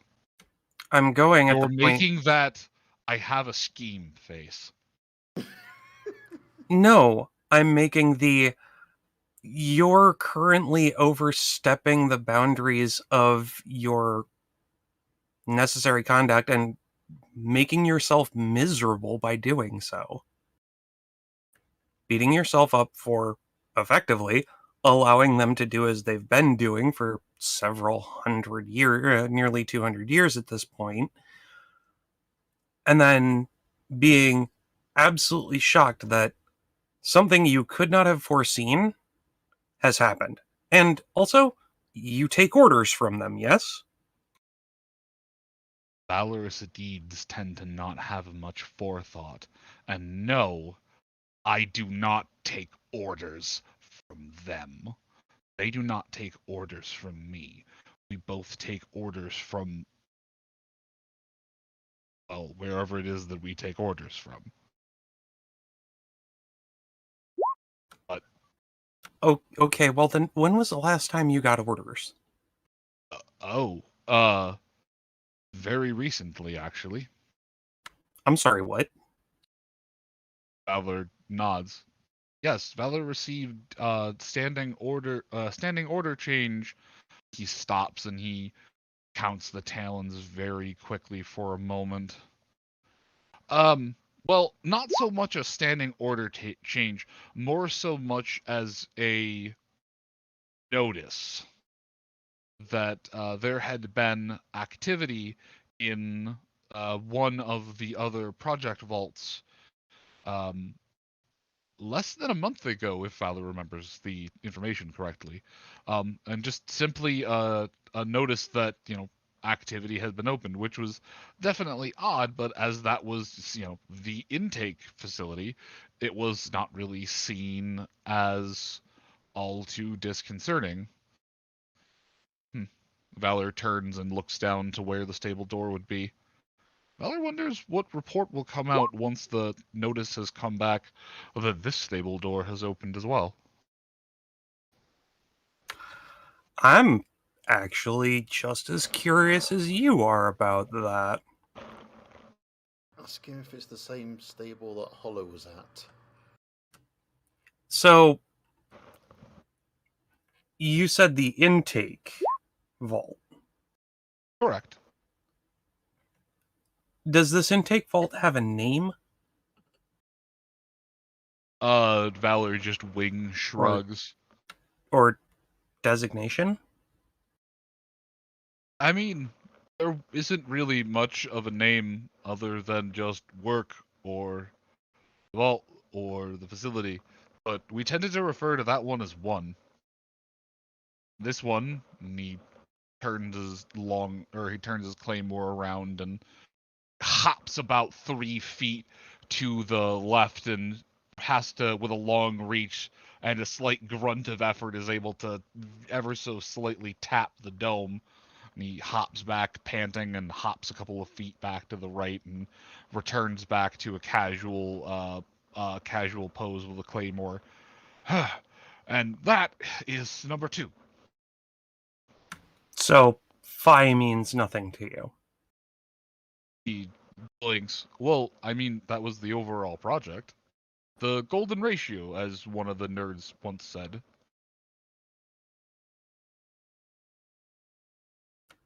Ah.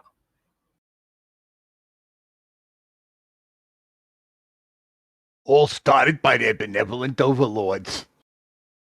Well, sure. I mean, we could have called it as that, but that one was always a mouthful, so no one ever, no one ever tended to refer to it as that outside of official, ledgers and documentations and such.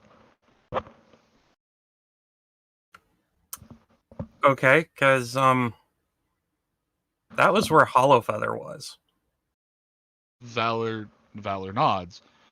Yes, Hollow was assigned to guard over on that one.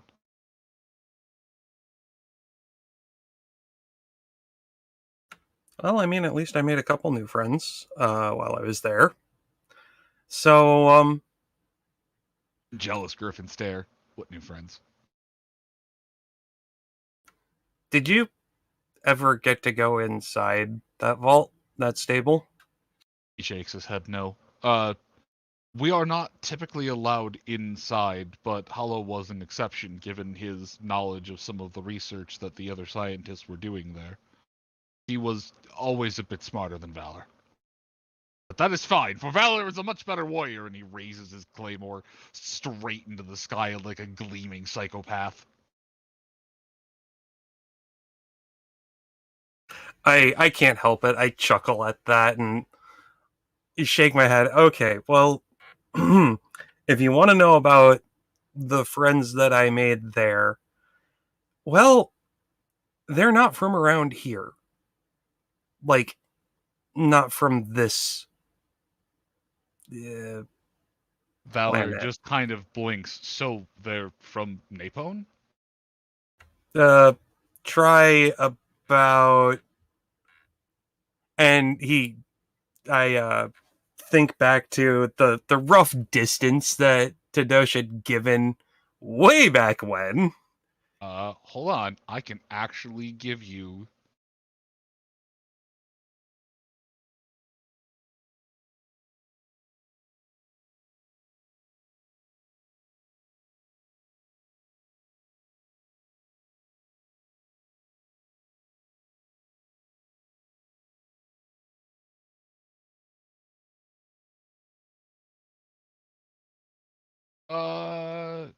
He would have given you...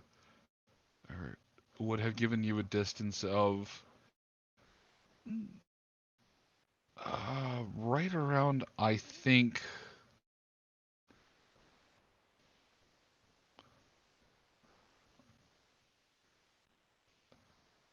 Do we have a distance over on here?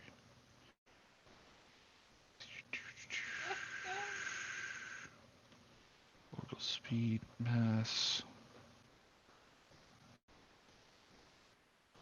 I mean, I was going to guesstimate roughly 65,000 light years, but... No. Much closer than that. The distance he gives you is something around, something around 5 or 8 years of light away. However, for a being such as Tadosha, that distance means nothing, as the divine entity is able to simply stretch out his neck, as it were, and glean as to what's going on nearby.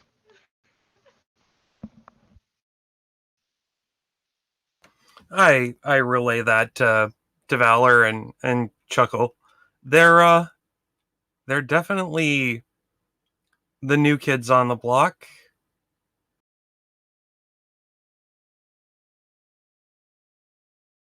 Valor simply grins.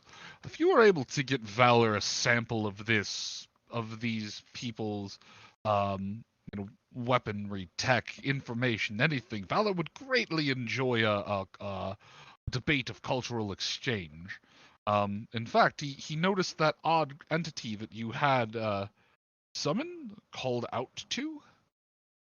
The being that was on Valor's lawn uninvited. Oh, yes, that was more or less what they look like. Well, at least what Mountain looks like, but Mountain. Valor would like to meet this Mountain. Oh God, those two. I get the feeling that Mountain would like to meet you too, but distinct problem. What?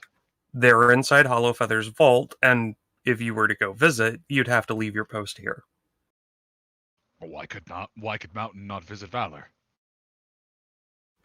I mean, he probably could, now that I think about it, but he's also busy, if I'm not mistaken, either guarding or seeing to her security detail, their new ruler, who's the daughter of one of our former traveling companions. It gets weird. Valor's eyes simply go wide. Valor's fascinated and would like to know more about this traveling companion mother spawnling. Valor will make tea. You haven't mentioned the part where they're aliens yet? Like actual honest-to-God interstellar travelers? Yeah, I did. Oh, okay. I literally told Valor that they're from like 6 to 5 years away from us as light travels. I don't think Valor grasped the concept they're aliens. Valor did not grasp the concept. You know what? I'm just gonna roll with it and let it be an absolute shock. I mean, he literally saw me conversing with what is effectively their god. Yeah, I'm not really sure what he thinks they are at the moment in time, but alien definitely hasn't crossed his mind.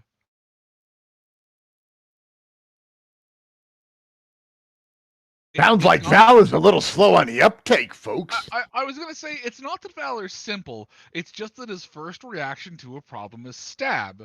And if stab doesn't work, he's going to go to his second reaction to a problem, which is slash. But, I'm not pure. I'm not intent on disabusing him of this notion, but there is a part of me that, would want to make sure that if Mountain came over to visit, Mountain wouldn't be walking into a one-on-one brawl with somebody who has no idea what this creature is that just appeared before him. All right, you do realize that that is a no-lose situation, right? Mountain goes down. Mountain is, defeated, fulfilling his job and the like. Also, Valor would have to fucking try. Valor goes down. Well, Valor will just get back. Valor will just get back up and will just be like, "Aha! That was so much fun. Thank you for killing me." Finally, a worthy opponent. Our battle will be legendary. I see this as an absolute win. Yeah, exactly. The two of them lock blades, or well, I guess lock claw and hoof. Valor will swing his sword, and Mountain will swing his foot. And if the two realize that this will stalemate out, well, Valor is a very inquisitive bird, despite being a little slow on the uptake. See, here's the problem. Option number one is a problem. I was gonna say Valor is basically an i7 processor with 2 gigs of RAM. Yeah. See, here's the thing. Nyota actually likes Mountain as a friend. Option number one is unacceptable. Option number one, I would say, is highly unlikely given Mountain's capabilities. I was gonna say, Nyota, feel free to make me both an unarmed check and a melee weapons check. I mean, if I remember right, Mountain fought Nyota to a standstill, didn't he? Mountain was holding back. Mountain was very much holding back. Holy shit, I passed both of those. Holy shit, you passed that melee quite handily as well. I have taught you well.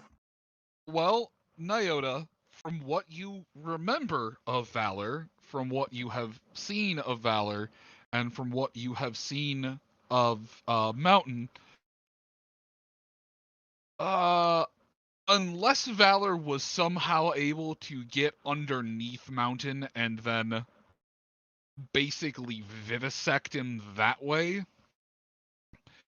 you're pretty sure that there is no way that Valor could overpower Mountain. You also know, however, that even if Valor was going to pull out all of his tricks, he would not necessarily do it upon someone that he deems to be a worthy adversary or a properly hearted compatriot. He's too lawful good for that. Okay. Well, as I think back on it, I grin for a moment, but you know what? Because of that, I'm actually just gonna let it come as a surprise.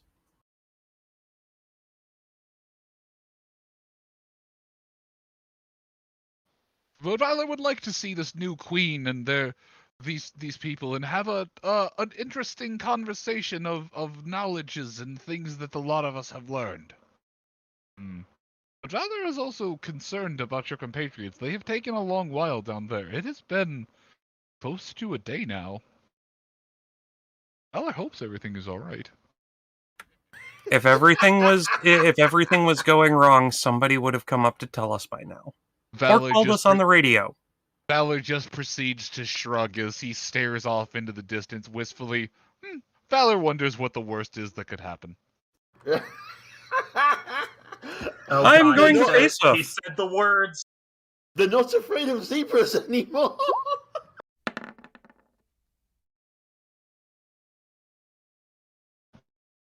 At least he's not in charge of protecting the culture in the stable.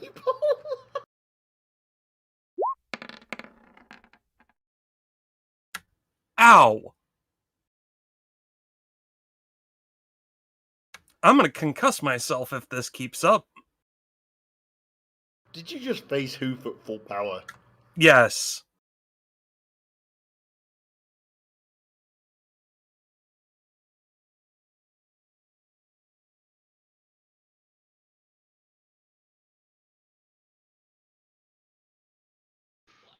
Wow!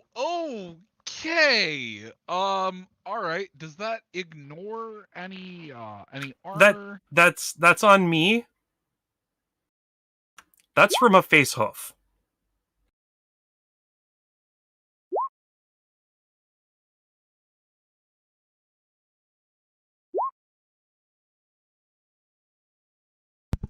Am I gonna come up and inquire why Nyota's forehead is cracked?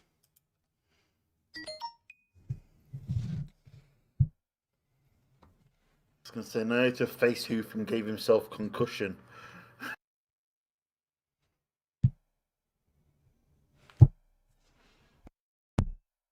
Oh, okay. Well, there are so many reasons why you should never say that out loud, but you know what? I'm just gonna let it go and let what comes come. And with that, I'm gonna pass on to Mythic.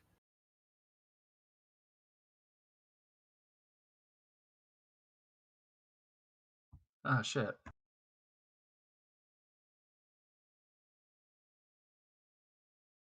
You take all the good rolls and you give me the jinx.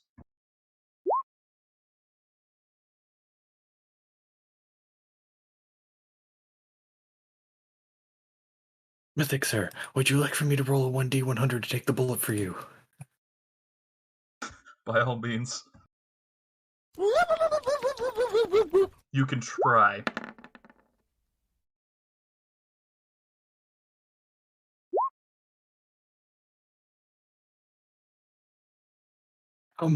Get down, Mr. President.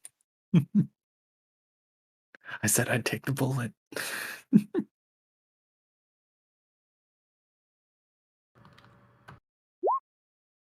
Let's just hope it doesn't have infinite punch through.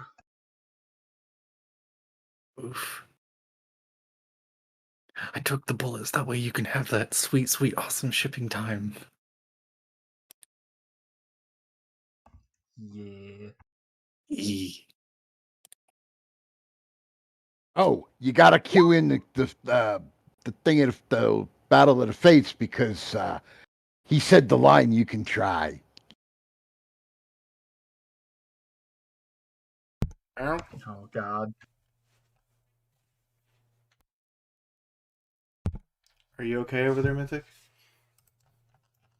I think I'm still alive. I don't know what that medicine roll is for. I'm scared. Look, anytime there's a medicine roll, you should be scared. It could be anything from healing a wound to rabies to Quick Stitch has decided to be a mad doctor again. And the last one you should be the most terrified of. Yeah. All I can imagine is just how many people here have played RuneScape and have had those like random events just whisk them off. God fucking damn it. Alright, at what point in time did I go quiet? Because I realized I accidentally killed my my headset instead of using what I thought was just a quick mute. Shortly after I said that was just a face hoof. When you were asking about the DT negation. Ah, okay. So that long. So you heard nothing about what I said as I moved the 2 tokens down? No. Okay. You rolled a medicine roll and I was getting scared. I'm going to repeat it again. Because I was grinning the entire time. So, Nyota, as you're standing up there, you hear the soft shink of talons being retracted. Shirk? Shink? Shirk? Yeah, you hear a shirk as the talons slightly get retracted. It's a shink. That's actually what it's called. Well, no, I'm not sure if shink is the extract, not the retract. The noise made when a blade is retracted, sheathed, or pulled back, this includes talons, is a shink. Ah, okay. I knew that it was when it was brought out. I wasn't sure that it was the same when retracted. Regardless. We had this argument with props for an hour. Yeah, usually when the blade is... to have that argument. That usually when the and blade then we is called happy. an English professor, and he informed us of who was correct, and neither of us were. That makes me so fucking happy. The fact that you called an English professor on onomatopoeia. And he went, "You're both wrong, you Yes, idiots." because I thought it was shunk, and props thought it was shunk, and it's shink. Yeah, it's shink. But I thought it was... I thought that essentially that was the sound of it being drawn or something being extracted. Oh no, that's a shing. Yeah, I figured that something being retracted would have a slightly softer sound since it's there isn't that hollow to resonate. Anyway, onomatopoeia, like 10 feet to the fucking left. So you hear the sound of claws being retracted. And as Nyota whacks himself, you hear Valor tut something in Griffish. But Nyota, you have the sinking sensation that you are about to be cared for and that resistance is futile as the clawless talon reaches to the nape of Nyota's neck, and Nyota finds himself lifted several feet into the air with a smiling Valor as the two of you are walked down the steps of the tower. Nyota, you can flail to resist, but... You are being rescued. Please do not resist. It's thinking the same thing. Yeah, I was just looking for that, see if somebody had already done that as a meme. I know it's out there. I've seen it. Nope.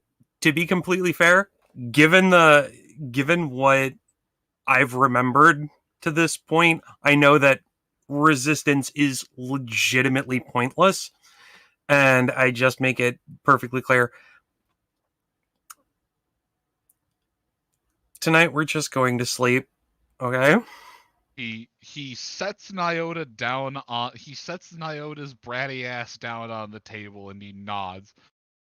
Darling, cannot keep hurting yourself like this, but yes, I'm going to hold you tightly and we are going to snuggle, and Valor is going to pet your pretty mane. Valor steps off into the side room to grab a first aid kit, and he comes back a moment later, and you, as soon as the little container opens, you hear or you smell, having been around Quickstitch long enough, you smell the distinct it's like a mixture of sterile clean and raspberry. But you smell the distinctive whiff of a healing bandage as Valor comes over and just starts bandaging up the spot where you whacked yourself on your muzzle. Huh. I remember when I used to make those for the group. Really should start getting back into that. Valor smiles as you mention that. Valor has stock of supplies, and there's a bunch of cloth that can be boiled and sterilized. You're welcome to use the kitchen and the keep to your heart's content, my dear.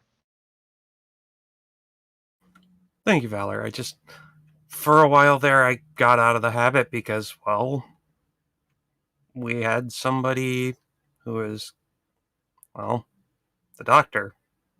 We still do. Just different. Yes, and Valor got out of the habit of accepting guests into his keep, and simply had to fight or scare off just about everyone who made their way nearby. We're talking about a doctor who would bend the wasteland to his will.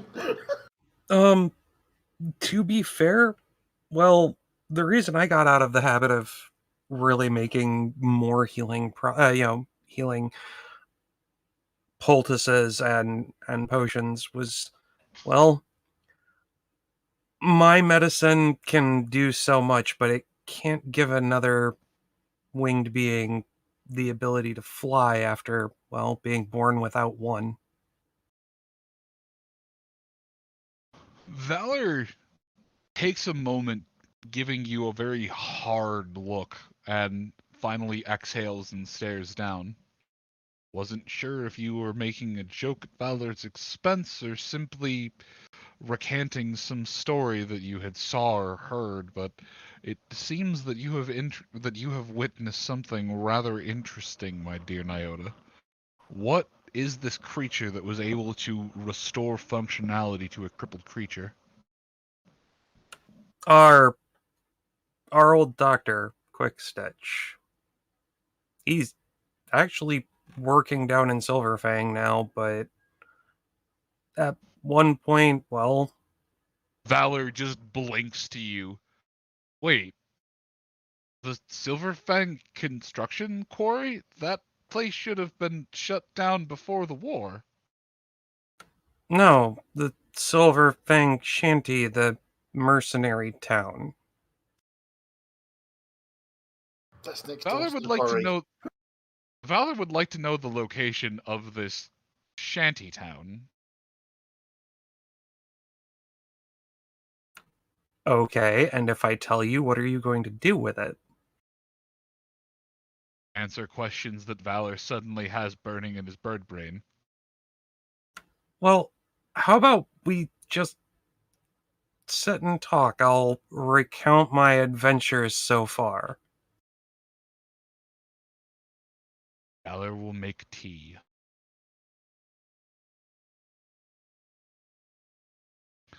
So meanwhile, as the two of you continue to be diabetes level sweet, Pineapple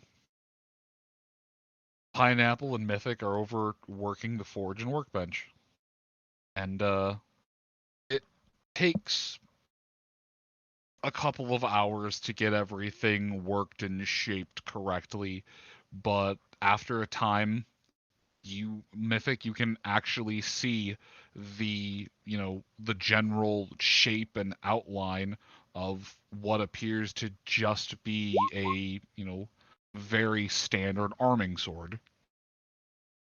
And he looks at you with a very proud grin. So what you think? I think it's looking very nice. Is it able to be picked up and turned around in TK? Yes. It is, in theory, it is a scrap-made sword, but that is simply because the scrap was melted back down. It is effectively, if you had hands, it would be one-handed, but is a one-handed arming sword, or it is a one-handed sword. Right, I didn't know if it was still hot or being made or shaped or whatever at this point. It's still being made and it's still being shaped, but you can pick it up in TK. It's not going to burn your magic. Oh, thank God. You don't worry. You don't have to put on a magic hot pad in order to pick up the sword with your magic. Makes me wonder if he could, in theory, forge a sword purely in TK without a hammer by just simply gripping and bending the metal with TK. Stop that right now. Let's not use TK Grasp in order to be like the cheesiest blacksmith ever. I mean, But it would, yes. I don't see why you wouldn't be able to. Anyway, so he holds it aloft as you're, looking through it, just changing out a couple of stones on the bench, and looks back over. It'll be done in just a little bit. I need to shape and flatten the material a bit more once it's hot. I wish my dad was here. He was much stronger with a hammer than I am. But I just need to flatten it and, shape out the blade just a little bit more. And then, once I can get that done, we can wrap up the handle, and then it'll be good to go. And he sees you spinning it around in your magic. Or you could just swing a sharpened piece of metal around like a really handsome raider.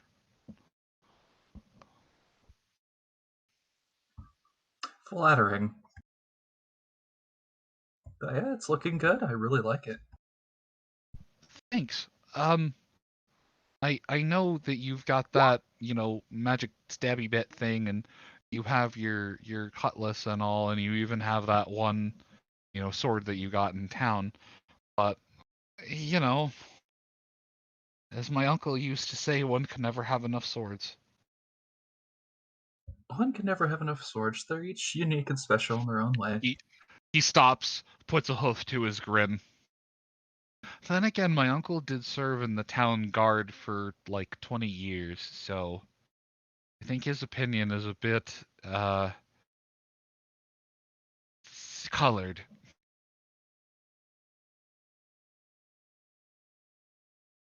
My mother was the same way. Your mother was a town guard? She is the town guard of one of the town guards, quite high up. Well, as high as you can get for at least, the town guard in the middle of nowhere. He blinks a moment and lightly duffs you in the shoulder. So, why don't you take me to meet the parents? Yeah, well, whenever we manage to hike halfway across the wasteland back there.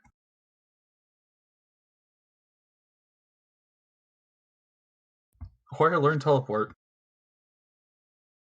You just see him jotting down notes on the workbench that's just on there as boyfriend to-do list. Number 1, learn teleport.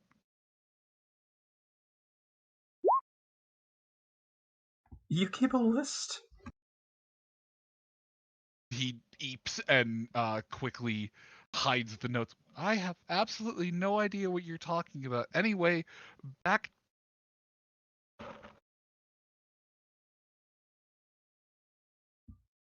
Well, yeah. Mother off was the moon. Guard. Mother was town guard. Father keeps the lighthouse. No. You see as Pineapple is looking at you, you're explaining these things. His face just turns slowly more and more and more red. His mouth just kind of opening and closing. Can you repeat all of that? My brain just went someplace really bad. Don't mind me, I just overthought words. What about a lighthouse? Father keeps a lighthouse. Keeps it lit. Mostly used as a spotlight, but occasionally there's occasionally there's ponies and other creatures floating around in the sea. Oh, I didn't know you lived over by the coast. I don't think I've ever known anyone who's lived by the coast. The whole town lives by the coast. That's nice place. Amazing. Oh, what's a fish taste like? Well, you see, they tell me fish tastes like chicken. I have to disagree. A fish tastes like a fish. A chicken tastes like chicken. Oh. Have you ever seen a fish up close? A little too close. Very recently. He blinks a little earnestly. What do you mean?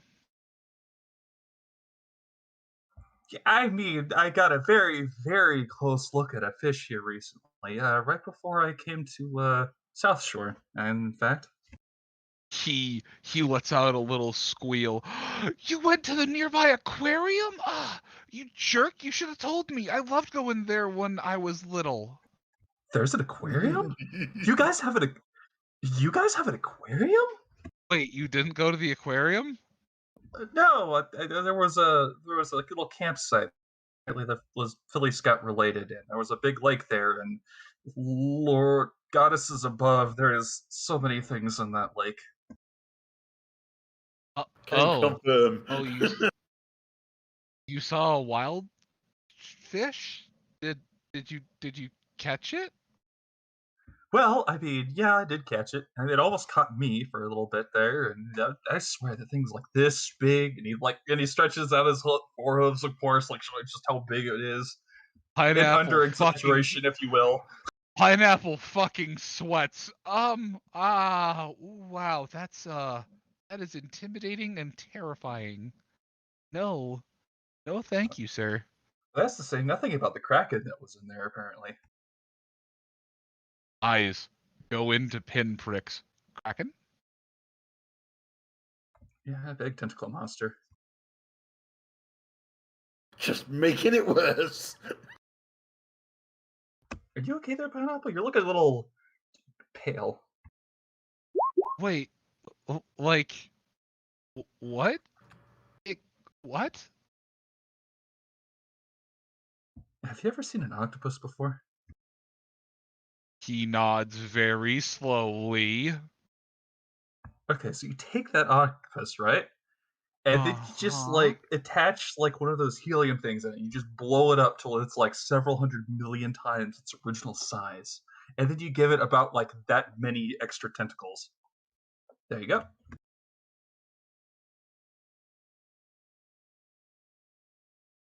I think. Never actually seen one that close before. Pineapple.exe has ceased to function. Please reboot. He just stares at you. This is fine. I'm fine with the events that are unfolding. He takes a step to the side, grabs the metal, and just fucking stabs it into the coals, and seems to be working the steel just a little bit more vigorously. There is a, Mythic, you see a tiny little flash up on the corner of your eye that just simply says, Pineapple has temporarily left the party. Are you alright? There's something wrong. I'm fine, I'm just working on metal. Just going through the actual processes of hammering through the steel and forging a sword. Folks, is when Mythic broke his boyfriend Pineapple. Again. You can tell that Pineapple is staving off the worst of something, but it honestly almost looks as if he's gone into this sort of reboot mode.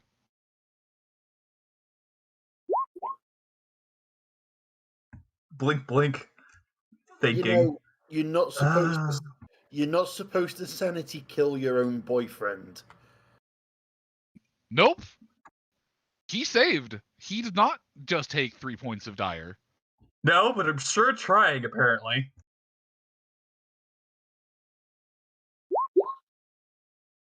Oh, right.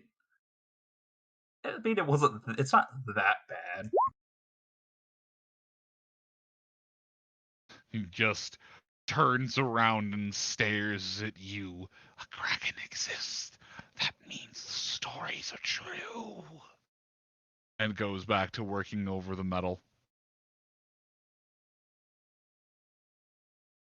When you put it that way... Oh, I have so many questions. Oh, I am so glad I didn't decide to try and make that calamari. He finds out it's just a Kraken in a lake.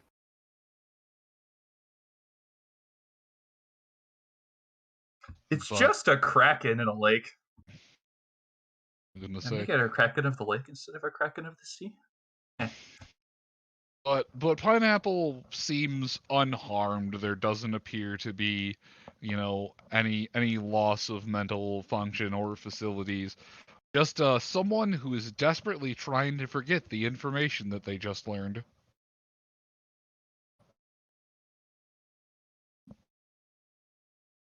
Every time somebody robots, my eyes go. Your eyes go straight to. Am I roboting? Hey, not that I know. Hold on. Did Chip and Duchess die? I think I and Hetty might be about to die.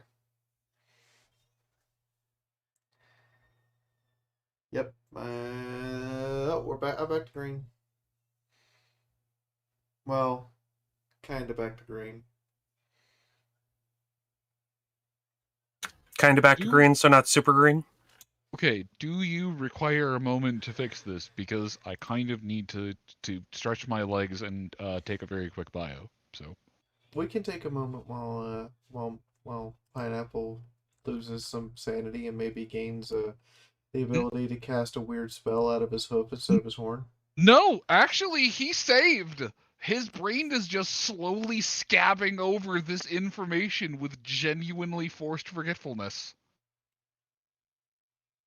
Yeah, you all just tend to lose the sanity points. You've never seen what happens when you save.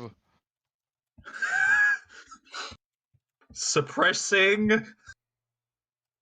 Yes. Just, what's going on over there? I am vigorously compartmentalizing the information that I just learned. So, yeah, intermission? Yes. Yeah, I think we're on intermission. Intermission. I need a snack. 5 minute, That's right. Got it. 5 minutes. It's intermission time. I'll be back. We're at the drive-in. It would get. Whereas I recall drive-in theater, they'd have "Let's all go to the lobby. Let's all go to the lobby." Anyway, yes, I'm old, folks. You know where I've come from, but not from how far. Our journey so ruthless. Hey, you're back, Hetty. They're taking intermission time. Yeah, I can see on the button. I'm trying to be better, but still miss the mark. And each time I save you, I'm left in the dark. No, when you're in trouble, I'll be by your side. Oh, there we go. Congratulations. You're being rescued. Please do not resist. Good robot. I did the version of what was happening to my own But inside the fire keeps burning. Still death is calling. The rivers run dry neath a blackened out sky, and all the dead trees are falling. Always handy. Yeah, Roll20 was like, there's I had to reload it. Yeah. So now Valor wants to meet Mountain and Twiggy. Valor wants to meet Mountain. Pineapple wants to meet the Barons. Oh no! Nyota actually mentioned the fact that Twitty's the child of one of the former party members. Is a sovereign. So it's like, dang.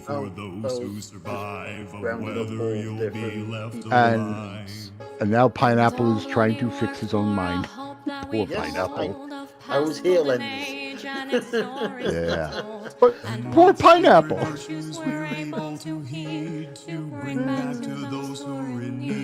Mythic just, I like how Mythic just blurted all that stuff out at him.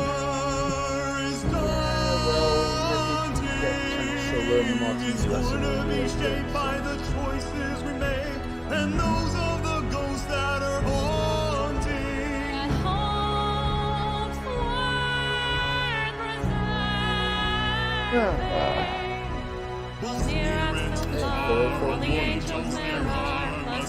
Oh wow.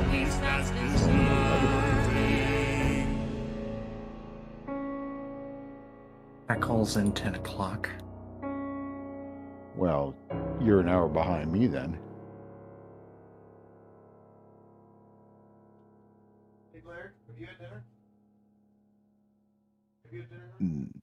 Because I'm on Eastern Standard Time. That means you're on Central Time. Fee's in Mountain Time. No, Fee's in whatever the fuck time because they don't do. Yeah, that's right. Arizona doesn't really clock over at all. Yeah, they don't do the daylight savings, so we spend some of the time on Mountain Time and the rest of the time still on Mountain Time, but summertime, not winter time, like the rest of the Mountain time zone. Yeah. Indiana Which, if I is remember right, makes them same as California. Kind of, because of the fact they didn't fall back.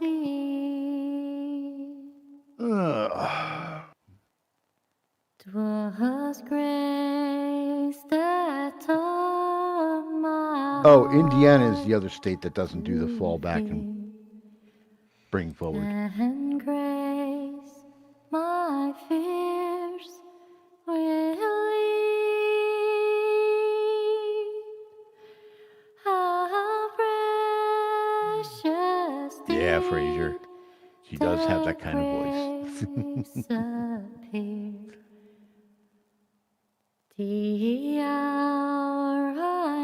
Wait, when did they start doing that? I thought Indiana was another state that doesn't do the daylight saving stuff.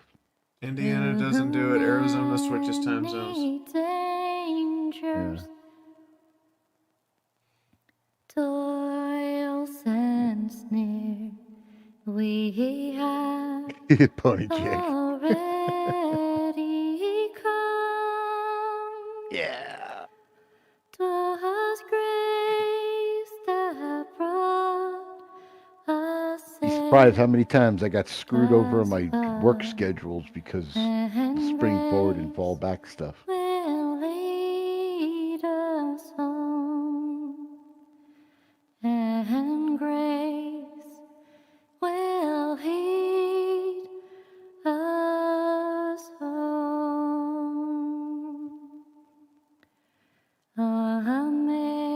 Amazing grace, how sweet the sound that had saved a wretch like me.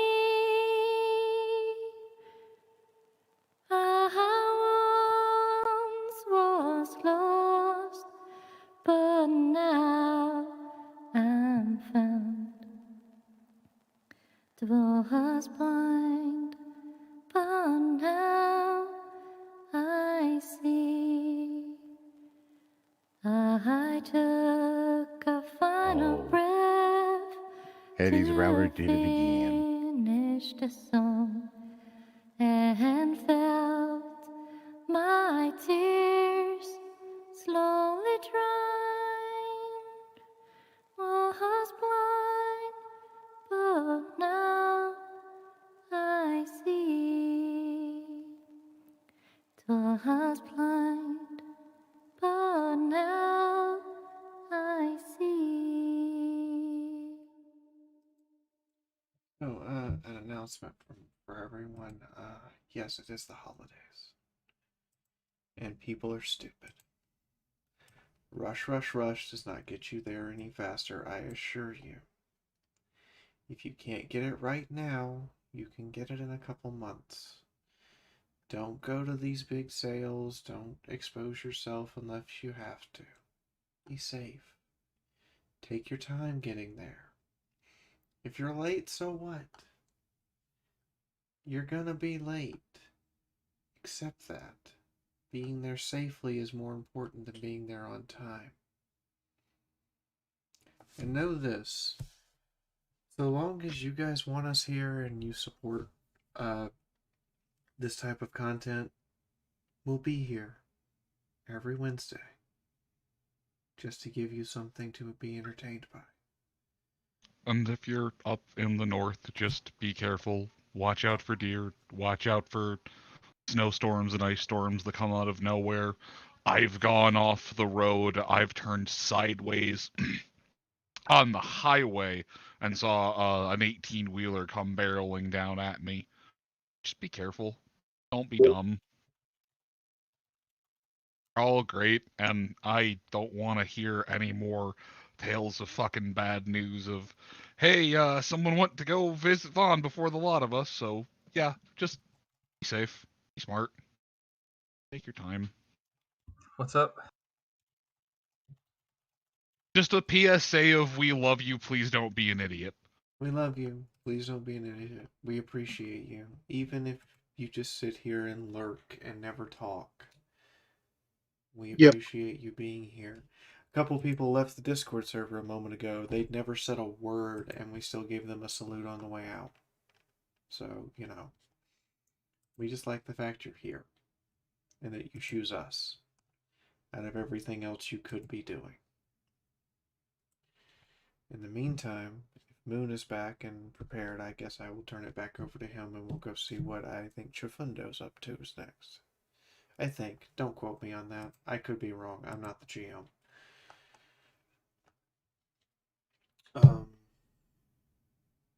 I also think one of the reasons we're going particularly slowly right now is because it's the holidays and people are busy and they can't all be here. And we don't want to push the story so far ahead that the people who can't be here will miss the important parts they wanted to see. So yes, we've been going slow for about a month, and we will pick back up and go full speed ahead, hopefully in January. They're also admittedly just about done with this, so done with this area. Unless they, decide to fucking poke around anymore around at the things in here. The worst of everything is basically squared up. They you just had a super scientist, so you didn't have to necessarily go delving all the way into the bottom of here. Amen. What? Chifundo's gonna bard it. Yeah, no, there was an entire area where you would have had to go through and just like ghouls and blue ghouls and more ghouls. Some were blah and some were not blah, and now it doesn't matter because Medicinal Haze just went, oh hey, no wait, I know medicine. Damn straight I do. He does. He really does. Fucking just casually, we had Chifundo, or we had Chifundo who will go, let me see if I can shaman at it. We had Quickstitch who will let me see if I can divine will of the gods. And now we have Medicinal Haze who is just, hold on, let me see if I can, science the problem till it goes away. Science!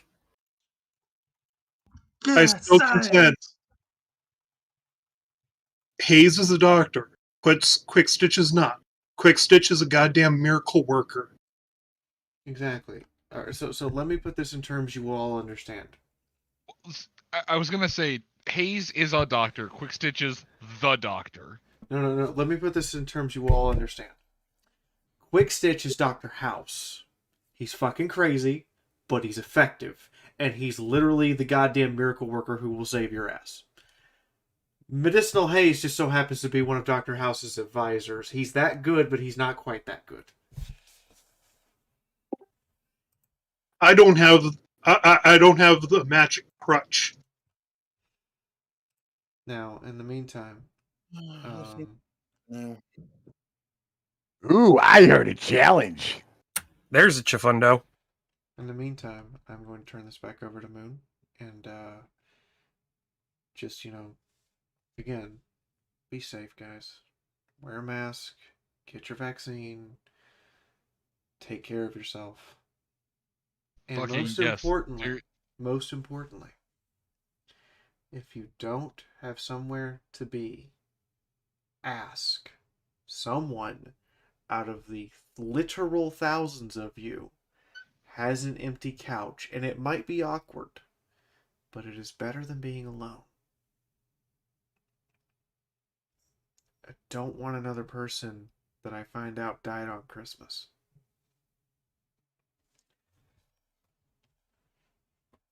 Fucking yeah, seriously, no. I got vaccinated back in April of 2020, and I in the past couple of months had been around 2 people who the next day later ended up being active cases. I didn't test positive either time, and I attributed 100% to just having the ability to make antibodies. I want to go. I was a breakthrough case. But I am fully vaccinated, and I still got COVID. Oh yeah, no, I'm not saying that it's perfect. Yeah, but the whole thing is COVID-19 is in the same family of viruses as influenza and the common cold. COVID-19 is not going away. It's just going to get to the point where we end up getting a yearly booster shot for COVID the way we get a yearly flu shot. Just as a little bit of a correction. In layman's terms, yes, but COVID is actually a sudden acute respiratory syndrome variant.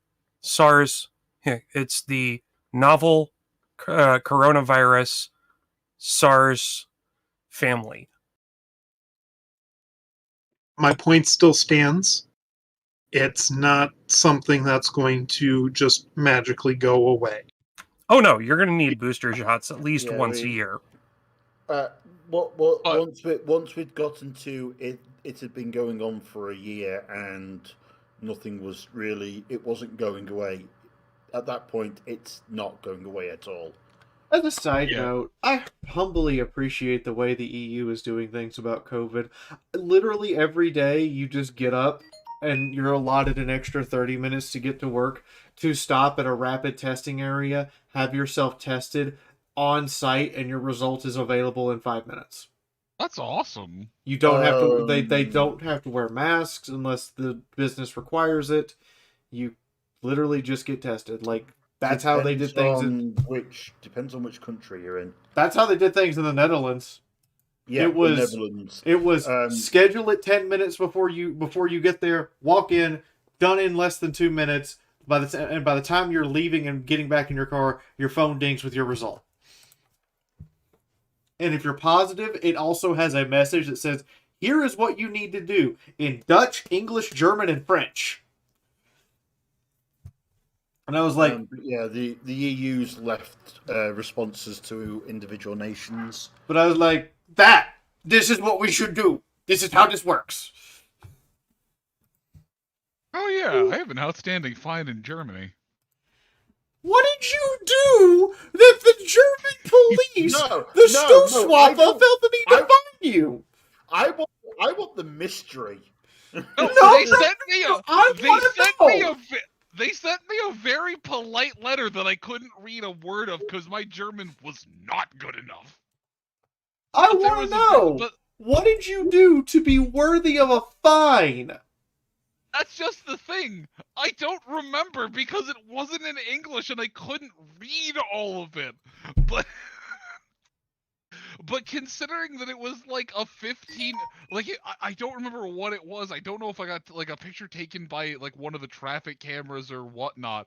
But I proceeded to get this letter from the fucking German government. And it was just a 15 euro fine or something, and I'm staring at this intently going, I think you spent as much in postage getting it over here. I want to point out, Moon, I have a fine from the German government. It's okay. Oh, yeah, no, I'm not worried about it, but I just, every now and then it will work its way back into my conscious thoughts before disappearing again, you owe Germany 15 euros, and then it goes away. But my favorite part was the fact that there was just a grainy resolution picture of me on the thing, and I'm just fucking terrified, because I'm going through some rural village where the speed limit is 45 kilometers and the hills are at 90 fucking degrees.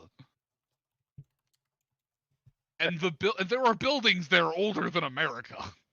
No. So I got a fine in Germany when I was young and dumb and stupid. Because I had a American version of Return to Castle Wolfenstein on my laptop, and someone noticed. Oh. The American version has swastikas. Yeah. Okay, that makes sense. The American version doesn't have the swastika censored out, and they decided that was worth fining me over. Yeah.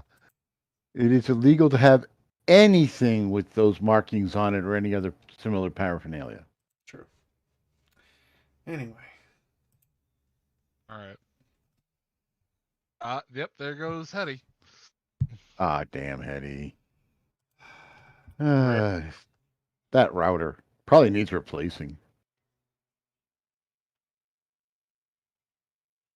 Help me God, I'm just going to just going to add a note in with the mac and cheese. Just gonna add in a note with the mystery wallet that just simply says buy yourself a new fucking router. Wow. Wow.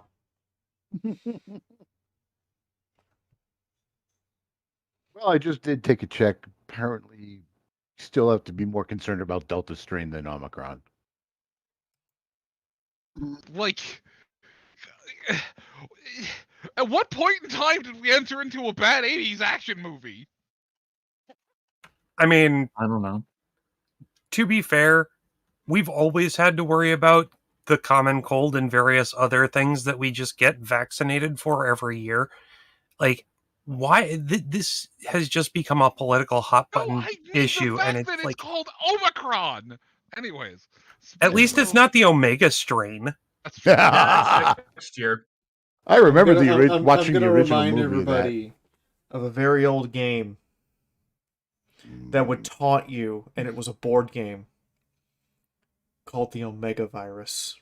I still have that. I loved that game. I only got to play it by myself, but I loved that game. It's too bad the thing doesn't work anymore. I remember. Oh my God. The game would taunt you verbally. Endlessly. Every turn. Well, does anybody remember the thermonuclear war game which had Skippy the super virus? Wait, hold on. Did it taunt you until you beat it? Yes. And even after you beat it, it taunted you as it died. Who the hell coded Bratty Switch into a game? It would taunt you even as it died. I stand by what I fucking said. You know what? I feel like I should be on Facebook right now with the I'm in this game and I don't like it. Damn. Okay. Sorry to call you out personally on this. So, Hayes, as you wake up out of your haze, your pit pad basically, it's several hours have passed. Your pit pad alarm basically beeps. I need a luck check. And then I need a luck check first.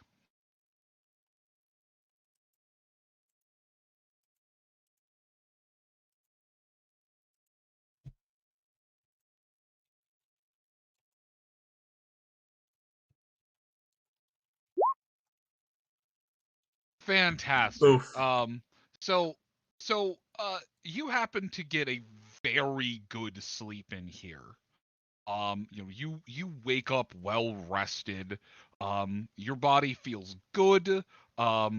You very quietly hear and see the spirit girl on the other couch just give you a wave as she goes over and proceeds to, well, she does something with the snack machine. You're not really sure, but she pulls something out of it and appears to gain sustenance from it. Best to not question these things. No. However, hold on. Go back to where you were. Roll me a D100, please. You know what? Reroll it.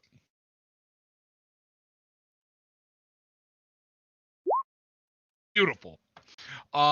So as you wake up, The first thing that you're immediately aware of is that there is something on top of you, all over you. It's not heavy, but you can tell that it's just countless. Also, you feel like there's something on your head, but you're not really sure. Mm-hmm.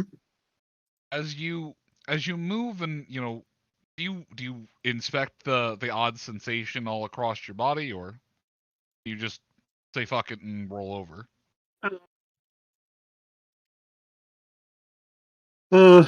Yeah, he'll open his eyes and look. As you peer open your eyes and look down to inspect yourself, covering at the very least from where you can see on your barrel down your legs, you appear to be covered with seemingly purpose-placed snack crackers.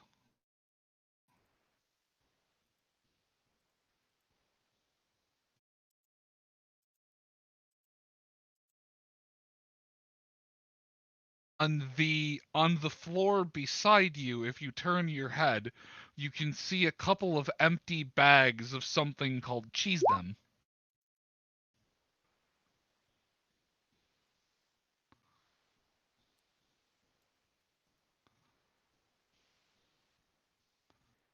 I don't remember getting that plastered.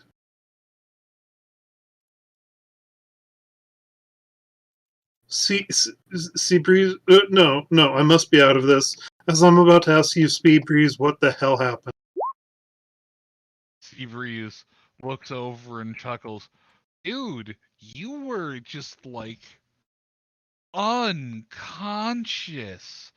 I was watching for a bit, and I was counting, up until about 30, but at that point in time, less that it grew tedious and more that I didn't want the surprise ruined for me.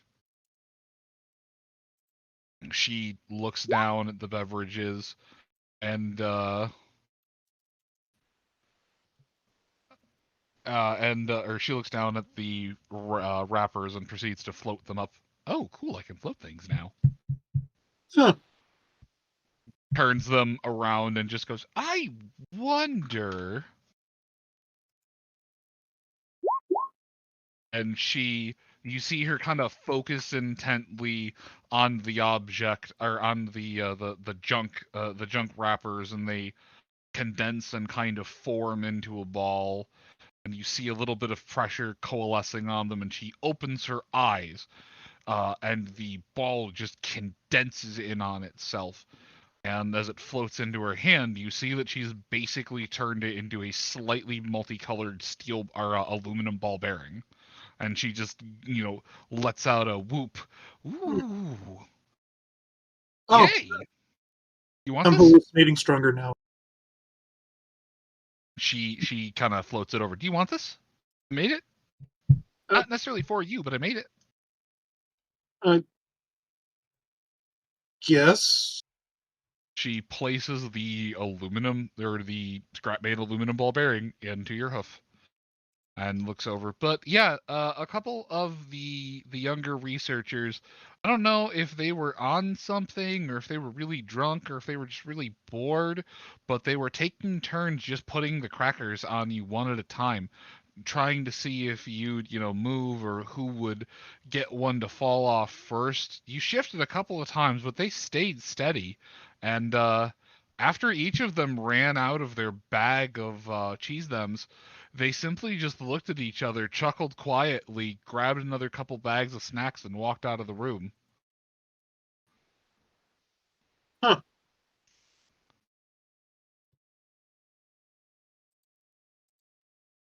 Do you want me to try and... There's also a note on your head, but I can't seem to read it. Do you want me to, scoop up the cheese snacks, or do you just want to get a broom? If you don't mind, I'd rather not leave a mess. She he focuses intently and kind of pulls them all together, and a couple of them just get turned into powder by the effort, but she's able to just, with some struggling effort, is able to set them down on the table next to you, and she, beams a little Philly smile at you. I got him, boss! Yay. Whew, I didn't know I could do that. Yeah.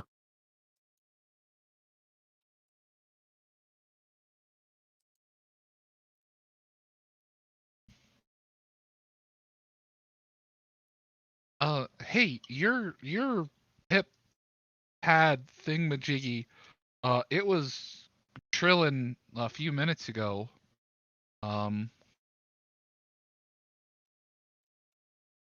Really? Goes and looks at it.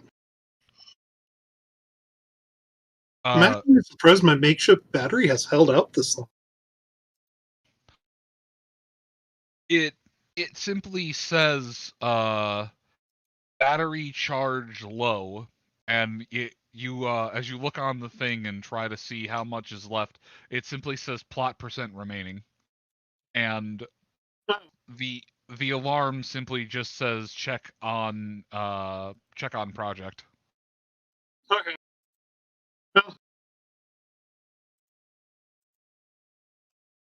Well, time to check on the plot. And with that, he kind of just shrugs out and Seabreeze trots along after you. Woohoo! Plot. Heads back in and checks on his science project. The solution inside the centrifuge appears to have come along swimmingly. With the time taken, you were able to fully pull out the tested sample, set aside next to a control sample, and were able to see that yes, at the very least, in a test trial, that it does appear to heal and revert freshly infected cells. However, against long-term usage, it appears to have little to no effect. However, against healthy cells that have been treated with it, it appears to render them, at least as far as these tests are able to tell, immune to the effects of the blue ghouls condition. There was one sample where there seemed to be some kind of contamination, but you're unable to tell if it's from the blue ghoul or if it's just from something else. But with the outlier discredited, it seems to have had an effective 100% success rate. Cool. How many doses do I currently have? Oh, yeah, that's the $1 million question there, bub. So as it stands right now, you only have like 3 or 4 doses. However, using one as a template, as they're using a slightly odd machine in order to break this apart, as this is not what this tech was designed to do. Using one as a base scaffold in which to build on, and some of the parts that they have on hand, they estimate that it would at least be possible. It would take several days, but it would at least be possible to fabricate upwards of, a couple thousand doses. More than they would ever possibly need to inoculate the entire stable. All right. But that they tell you, given the speed of their the speed of their alchemical printer, that it's going to take that you can have some doses whipped up immediately, but it's going to take time. Not a lot, but time. Okay. Right now, all I care about is having enough for Sunrise, Neppy, Arcane. What are you doing in the quarantine chamber?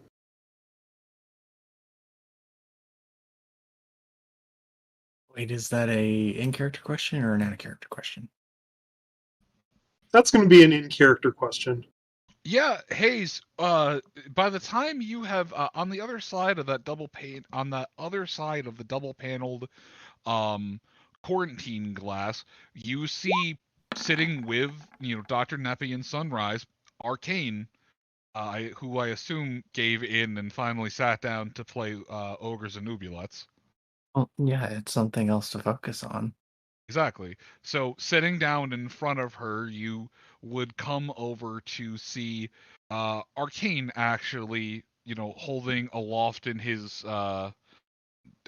fucking EPAM's telekinetic glow, seems to be shaking a set of dice, shouting something that's incoherent through the glass, but yeah, it appears that he has somehow gotten himself infected, or at least spouted some kind of symptom in order to cause them to want to put him into quarantine.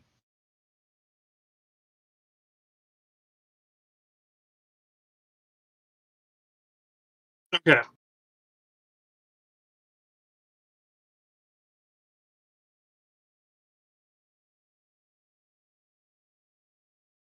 I have a theme for this one pony that seems to be obsessing over medicinal haze.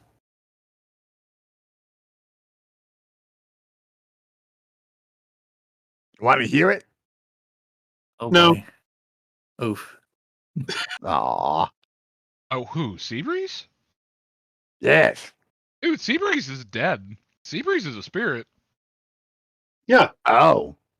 Yeah, no, she she's the dead pony scout that's hold just... Hold on. Twitty, you didn't know you were in a ghost story? Well, I suggest you start believing in them. God damn it. So he has a ghost stalking him. Yeah, Hayes is haunted. He just refuses to admit it. Sunrise is haunted, but she admits it and lives with it. Yeah. Oh, crap, No. I just Still realized something. still gonna say. I'm still gonna get my little stalker, my little stalker. Wait, wasn't she laid to rest, though? She was laid to rest. She is no longer bound to the area in which she died. However, which means she's not hunting Scopolamines. She's not haunting Scopolamina's Philly Scout camp for orphans anymore. She's just haunting Hayes. Yeah, she just simply decided, yeah, I'd rather stay with him. He's fun. So she managed to find a way to make sure that, Hayes wouldn't be able to get completely rid of her.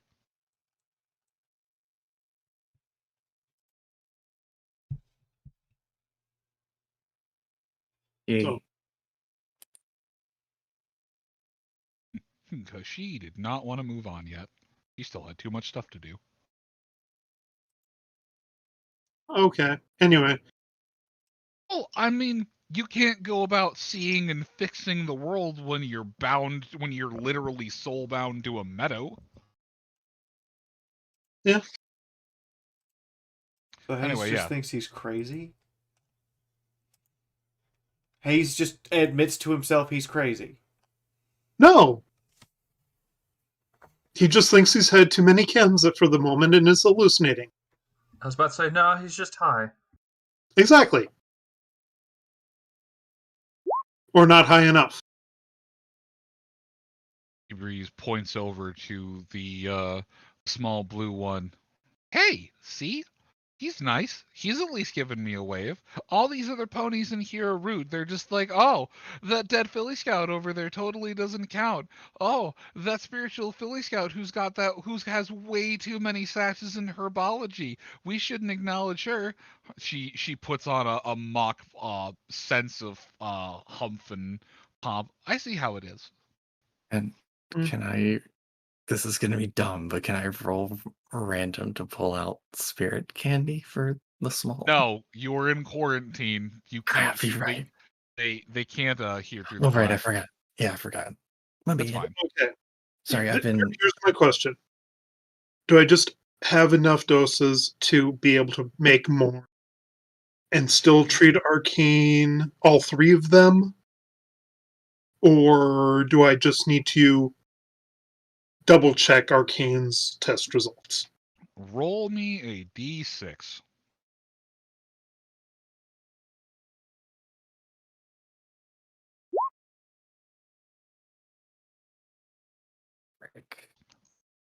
Like a proper RPG, there are 2 doses. Okay. That you're 100% sure work. And as far as this synthesizer goes, you're pretty damn sure that you're not going to be able to get away with using bits and pieces of them to print out some new ones. You're going to have to use one of the doses that you know is effective. The issue is it was a lot of test samples to make sure it would work, but you have 2 very large doses that are going to, fully treat the infection.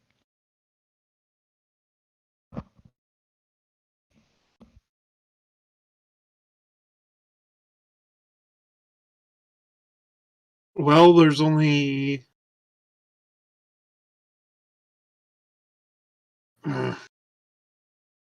Okay. Well... I mean,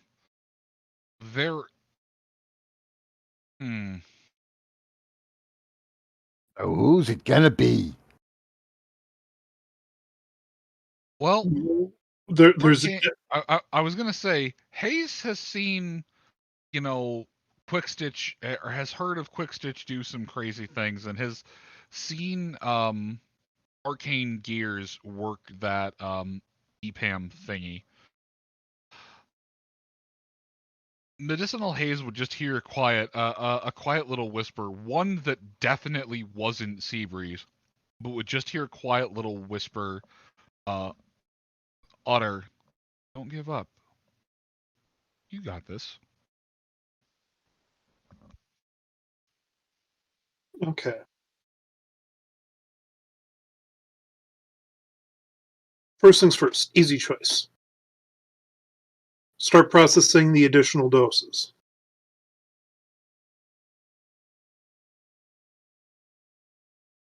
Okay, good. You gain immediately +5 karma. Yeah.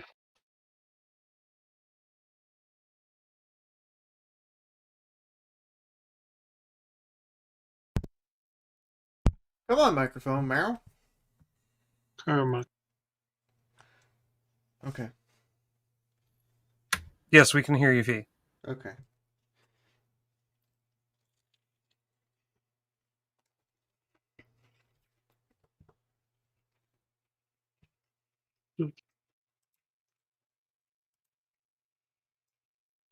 I was going to say, Medicinal Haze has raised this barn and is in a fully functioning laboratory, even if it's a bit ad hoc.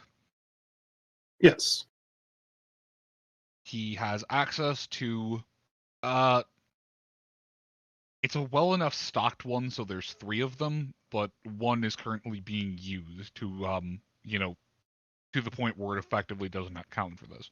But there's a couple of alchemical printers, essentially enough that with what is effectively feedstock, he can print out the right chemical solutions he needs in order to make things work. Centrifuges, a couple of different ovens, various things in order to test mixtures and purity and the like. So he simply just needs to I guess not both inside and outside of this box, but there are a vast amount of resources at his disposal if he either asks or tries. All right.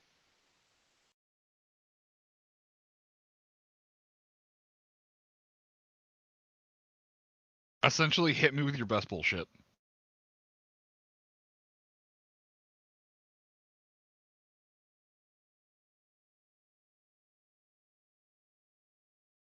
I have 18 doses of jet. Or of that. All right.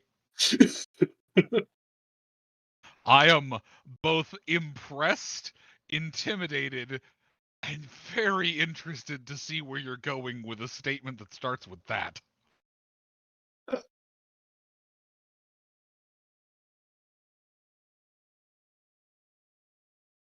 If I take I can't believe I'm actually saying this line. So, if I take all of them, how does that affect crafting time? You're doing this. Okay, so, please make me an endurance check. It is at this point where I go, do you want to just have, like, Mythic give you a boost as well with haste?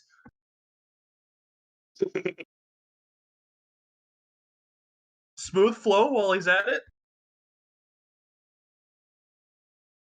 I was going to say, you are within one move action of Fee, so any bonuses that you'd get from, one fucking, yes, and then suddenly, you know, there's a very sassy streamer also in the quarantine note, so you're one movement action away from Sunrise, so if you get anything from her that would help, but... Okay.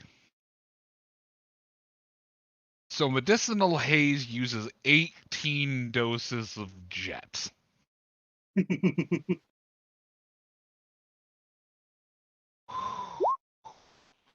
So the first thing that happens is that... Oh, there's more. Okay. Also going to... I have, quote, 3 profs worth of coffee that he is also going to consume. Does it say 3 what? Like coffee crafts? Oh, okay. Okay. You have effectively a gallon of coffee. Yep. He's consuming all of that too. Okay, well, he's not going to be able to consume all of that in, like, the span of a single turn, but over a several minute period, he can do all of this consumption.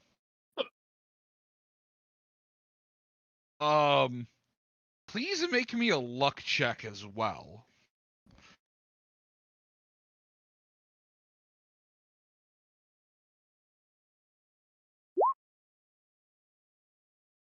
Okay.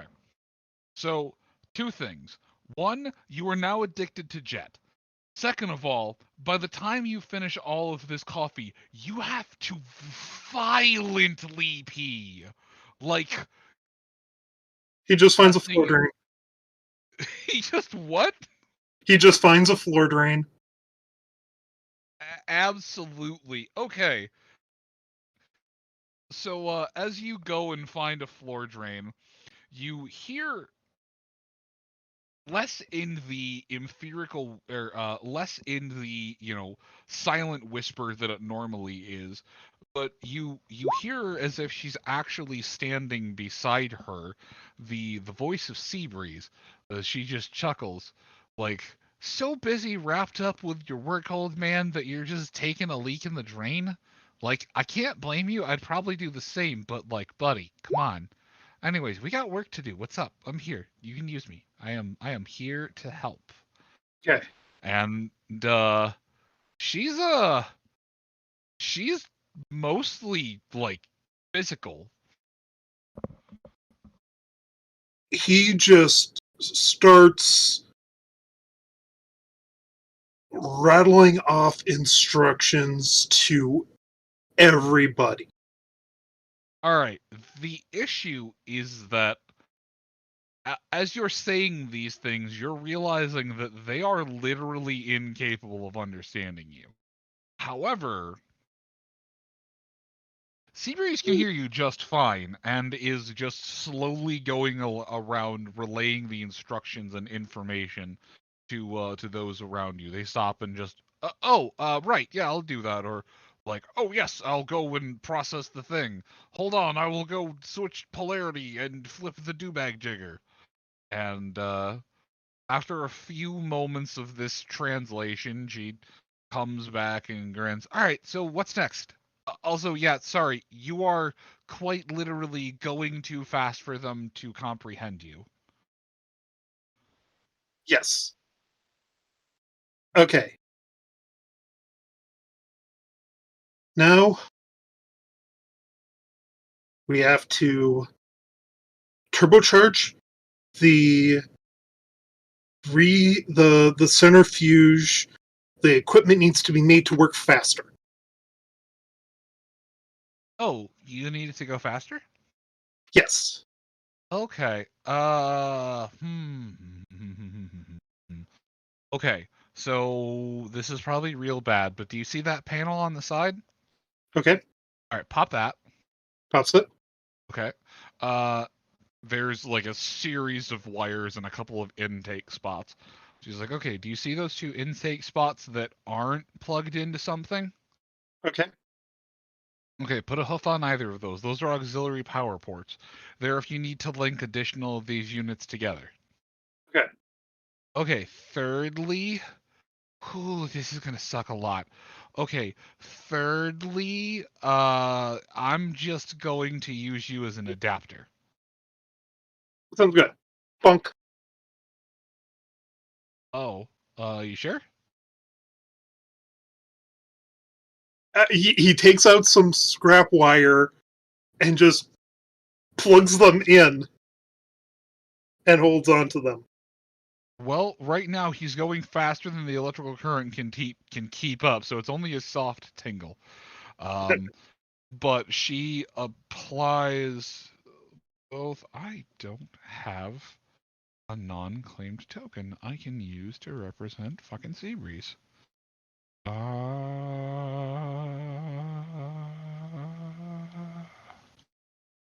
You know what? Do you want me just to get a scopolamine token and just call her, just give it a tint? Nope, it's fine because she is technically a ghost. And she would be smaller. There we go. Yeah. So she puts both of her hooves on your barrel floating above you, and you just feel this immense surge of well, Hayes, you've been shot, you've been stabbed, hit, burned. You've been moved around by telekinetic forces, and I'm sure you've been hit with various magical attacks, yes? Sure. Well, has he been shot with, telekinetic bullets or arcane blast or the like? I don't remember if that has happened. He has endured the worst any raider could throw at him.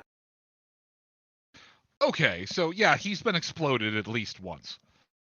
Yep. This feels nothing like any of this. This feels almost like that one room inside of Tenpony where some of the perishable goods were kept in order to preserve them outside of what the normal packaging could do. One of those cold ice rooms where things are kept at negative degrees, where snow and ice builds on things. Where her hooves touch, you feel as if you were back in that room, the cold emanating from those spots as a flow of energy works its way from your body. So the Akmar Pork Futures warehouse. Gotcha. Yep.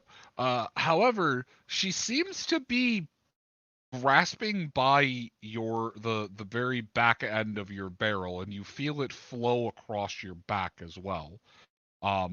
It warms up by the time that it's, going through your hooves, but it still leaves your body feeling chilled. And moreover, it's odd that she just effectively grabbed your butt and started pushing energy through you. Meh. Medicinal haze. My wisdom is in the negatives not because I'm not wise, but because I don't care enough to be curious. Exactly. Okay. There will come a day where Medicinal Haze wakes up in the spirit world with Chifundo, and he can't leave until he admits it exists. I was gonna say, also Medicinal, your tramp stamps are glowing, or feel like they're burning again, as you just hear the very slow and kind of drawn out response from one of the researchers in the room. Hey, why is his cutie mark glowing? However, that takes him at least a minute to say, as seriously 18 fucking doses of dash, you psychopath. How much AP do I have? You have enough.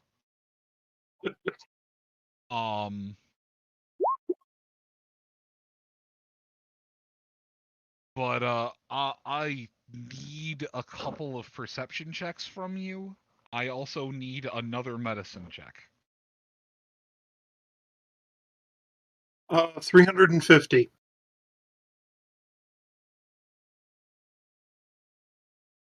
Oh, yes, because it took 10 to use on the first turn. Yep.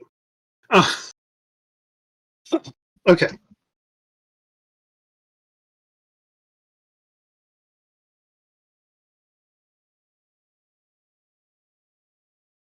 So there's a medicine check. And what else did you need?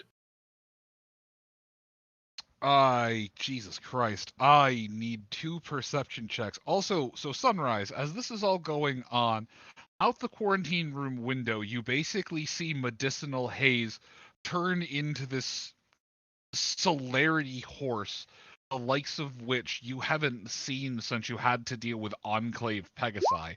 And even then, you're pretty damn sure he's going faster. Oh no.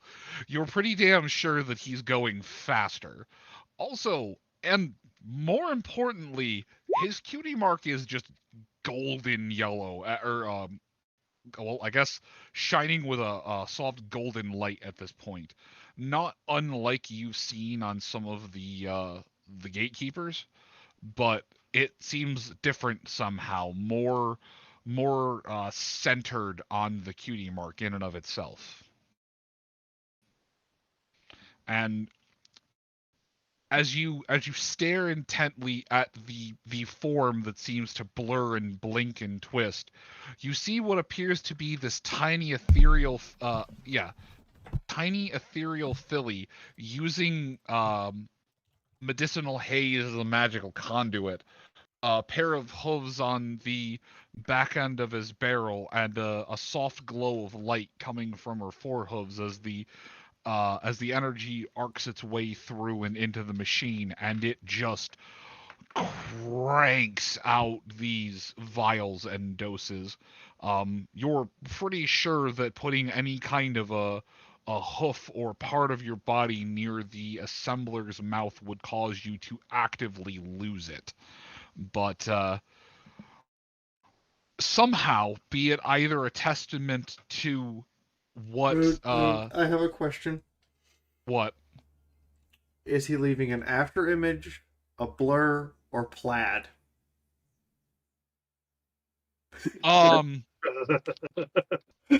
So where his body is as it's working on things, it leaves this constant shifting blur as the light is literally forced to, as your eyes are trying, as the light coming off of him and everything is trying to play catch up with your eye.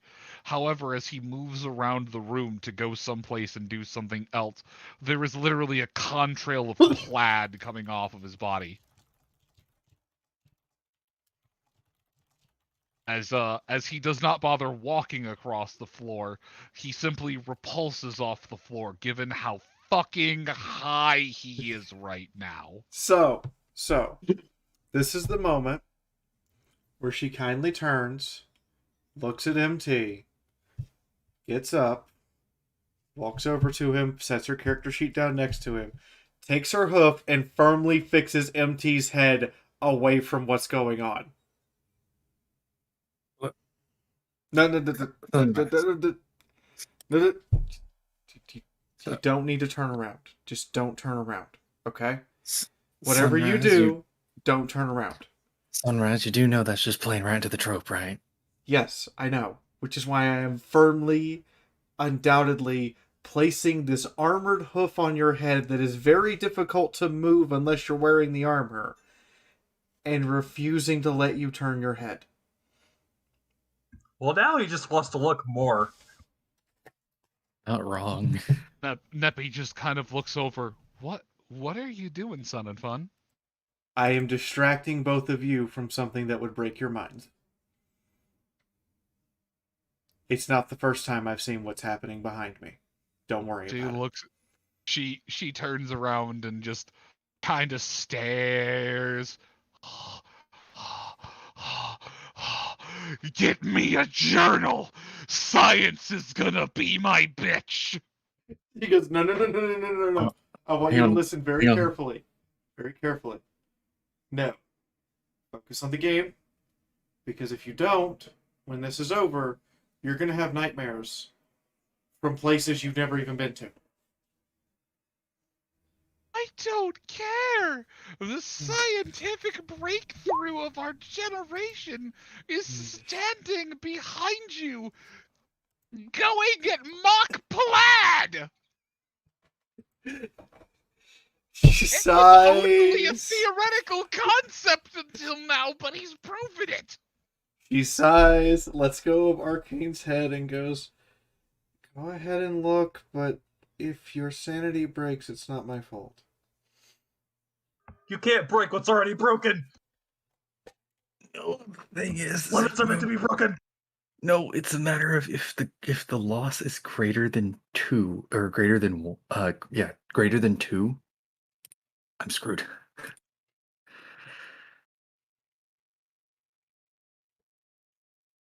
You're paranoid because you're temporarily insane. You'd believe her. Please make me a will save, Arcane. No positive, no negative. Please make me a will save. Oh my gosh.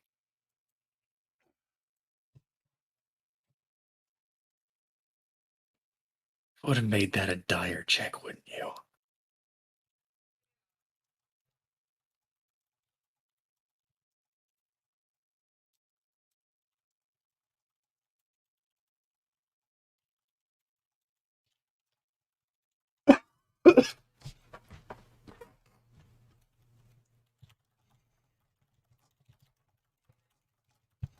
I think Moon either forgot to turn on his mic or he's doing a very long pause for dramatic effect.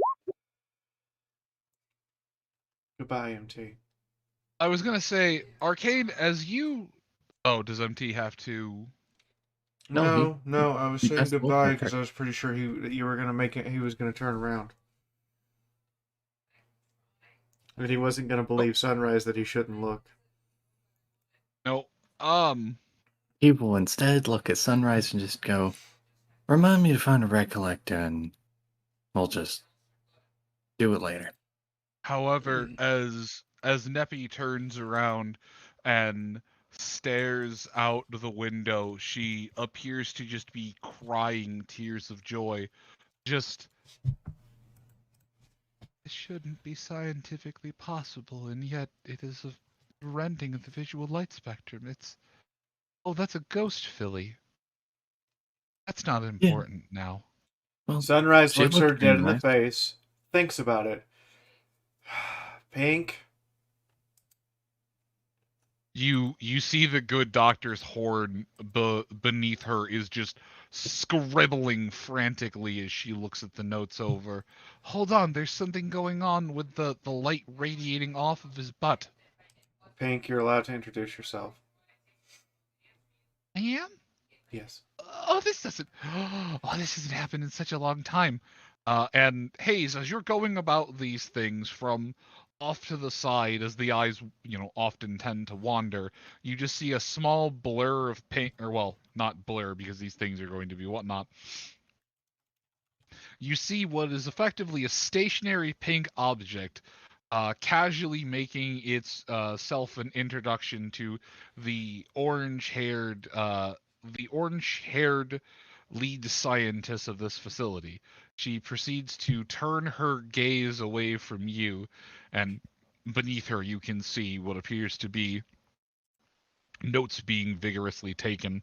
You can sense that Sea Breeze has waved to her from behind you, but has not broken contact with your body.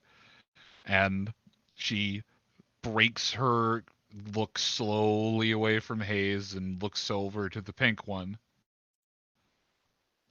However, you cannot hear anything said in the other side of the room.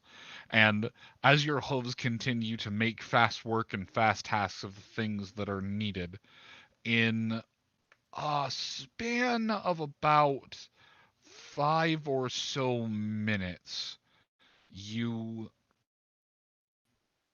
roll me a D100, please. Who? Hayes.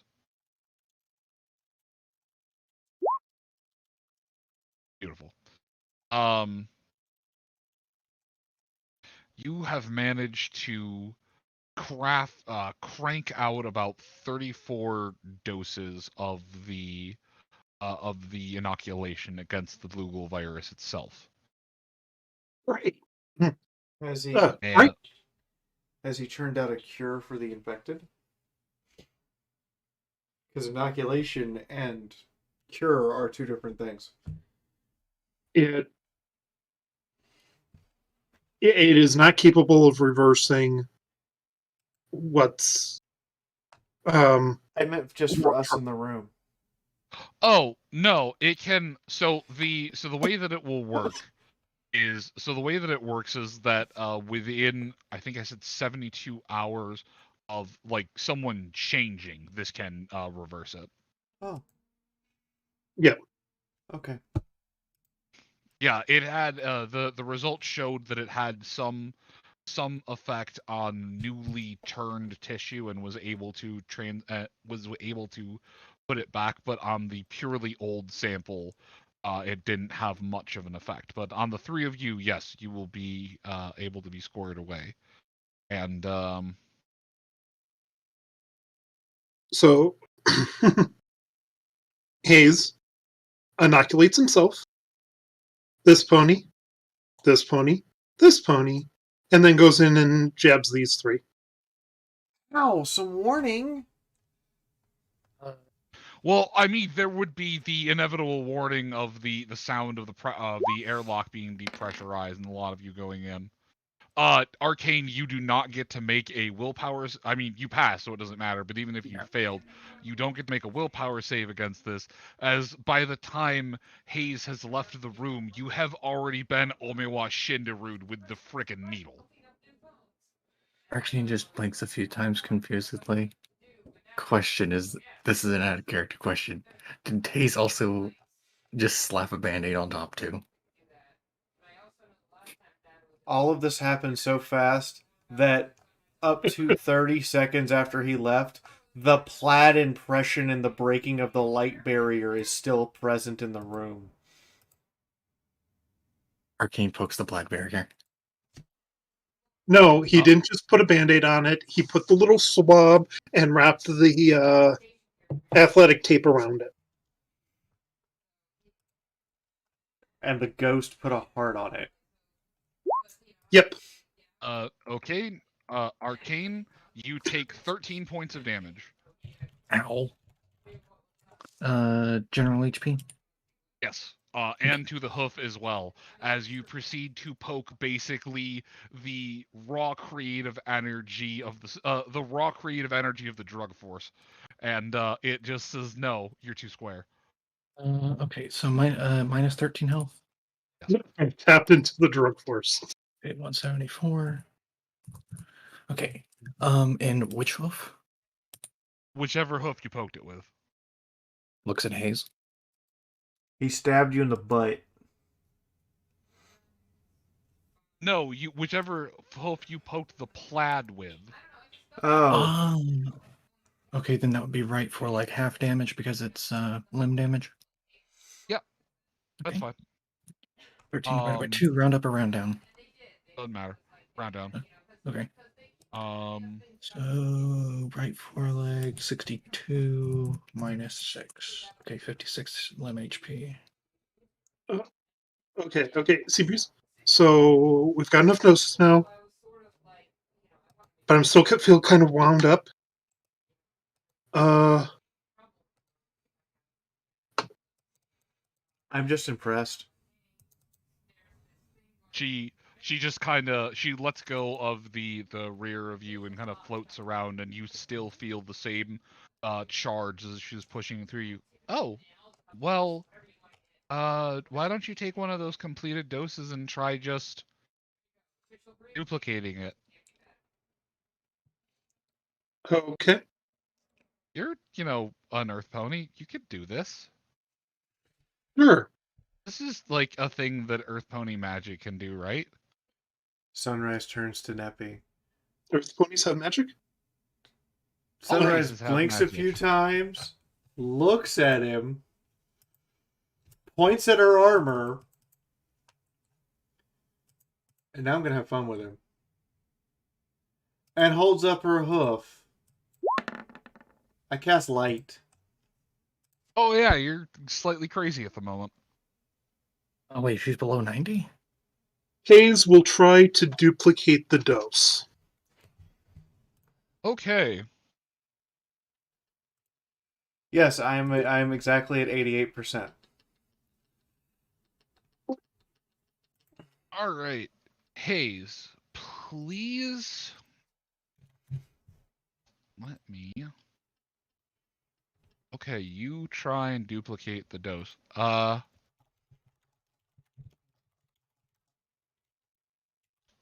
just need to look and see. Yeah.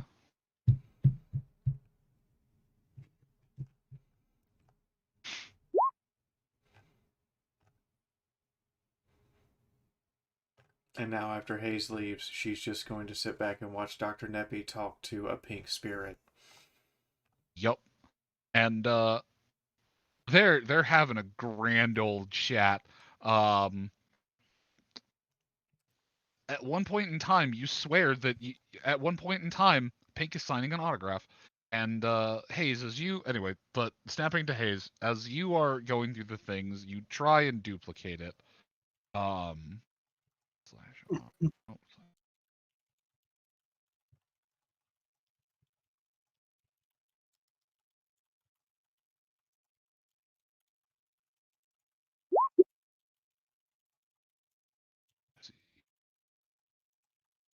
Yes. So what kind of roll do I need? Hold on.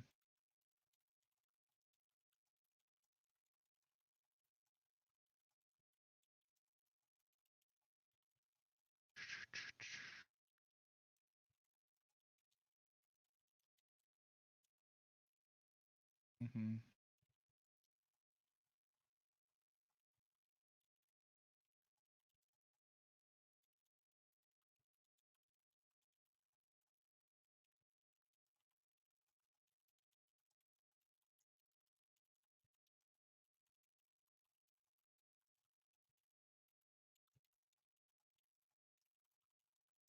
There you go. Okay.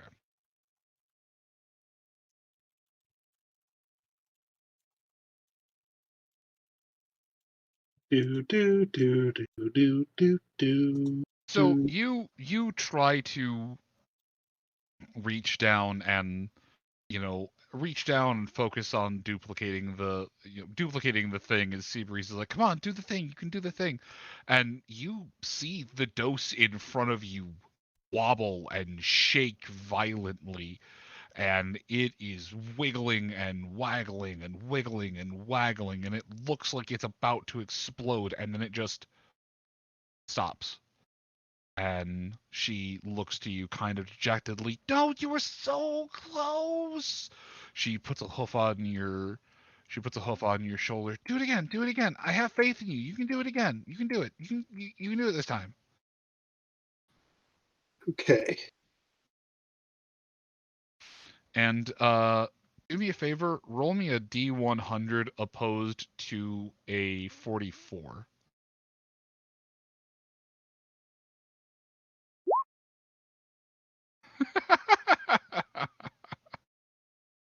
Of course.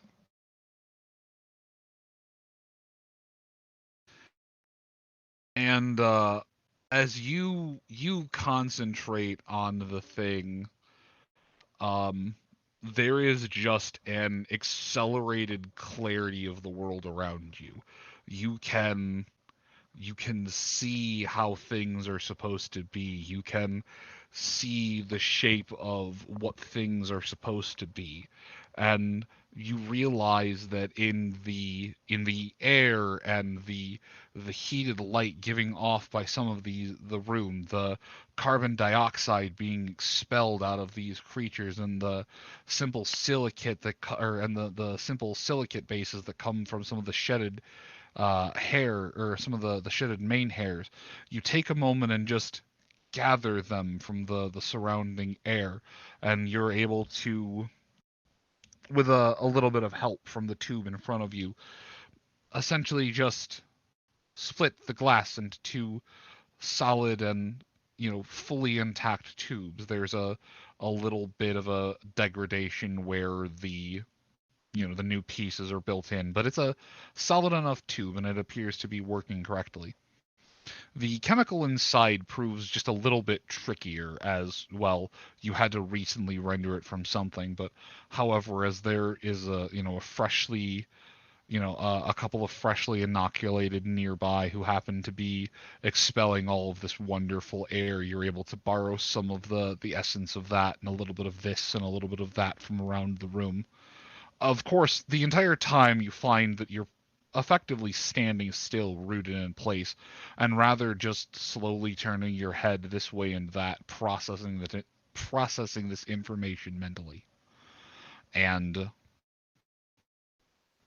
as you focus on the end result and effectively try to put the pieces and this puzzle of yours all together, as soon as you begin the mental work of preparing and focusing on the end result, a few blinks later, and the effectively duplicated dose is sitting there before you, standing a few inches apart from the original.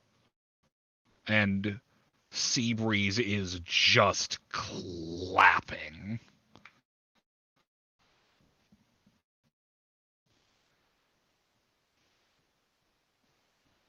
Huh. Neat. Please roll me a D1000. Concern.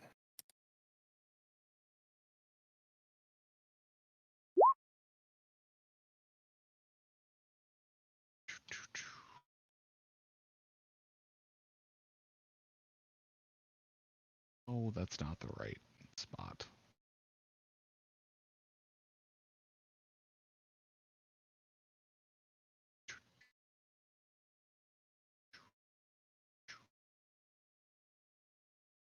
And suddenly medicinal haze is sucked into a sudden wormhole with a loud burp.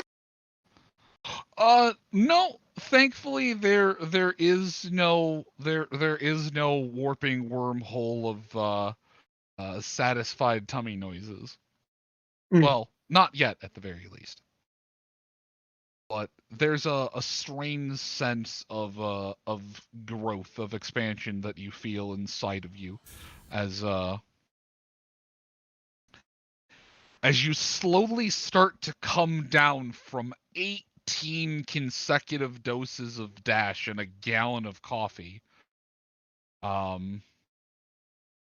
As well, you find that as you're standing there and your body slowly comes back into sync with the rest of the world, that you have been sent a cease and desist letter from both your kidneys and your bladder, asking you to never pull a stunt like that again or else.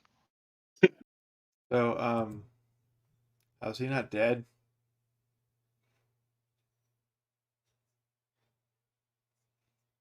Yeah, it's just Brahmin poop. I mean, you know.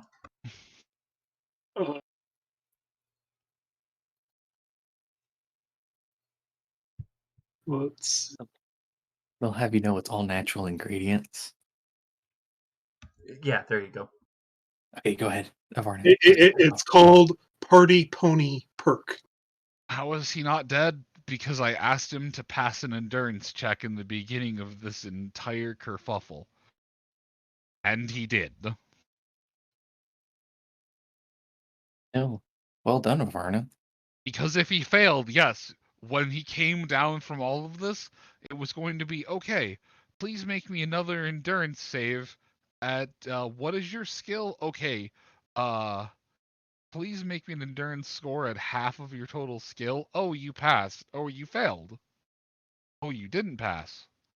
Okay, you start having a heart attack. But you passed, so your heart is clearly strong enough to handle 18 doses of Dash. Once. Everybody gets once. Whew. But yeah, Hayes, you're extremely tingly. And you're pretty sure that you can't completely feel one of your ears. That's nice. Also, Seabreeze is very, very tangible at the moment. You can see her as well as you can see anyone else in the room. But, as you come back into syncopation with the rest of the world, they're murmuring about, like, saved us, no longer have to worry, the dread of the ancestors is over and done with, and they all seem genuinely pleased and ecstatic, and the realization of everything that just happened hasn't fully sunk into all of them yet. The professor has simply sat down on his haunches on the floor, staring at his hooves, I don't have to worry about becoming a double ghoul. The unnamed researchers are just hugging, and Neppy comes out a couple of moments later, mentioning as she leaves, just mentions something about, like, well, the next time you're through, we're going to have to make sure that we do lunch. Okay, Medicinal Hayes, are you still alive? Theoretically. Hayes, lay down. Oh, the best kind of alive. No, Hayes, drink water. Drink water and lay down. In that order. Okay.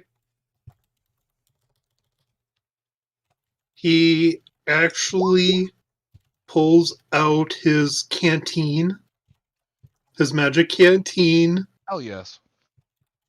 Take a trusty sip from your Vault 14 canteen. 13. Down the contents.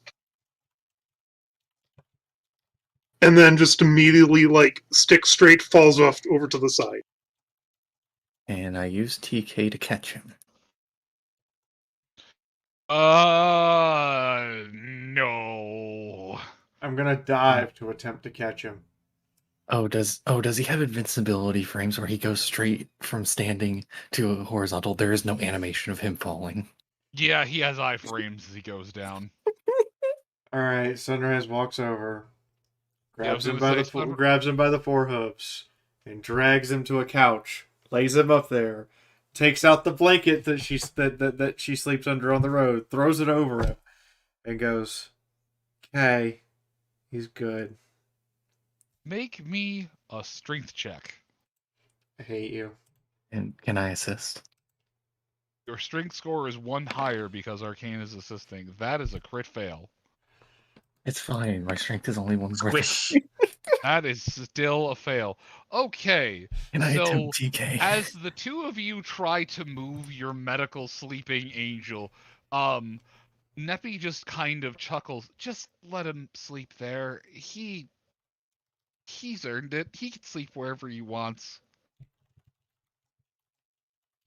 Hell, he could come over and date my sister for all I want. I don't even care.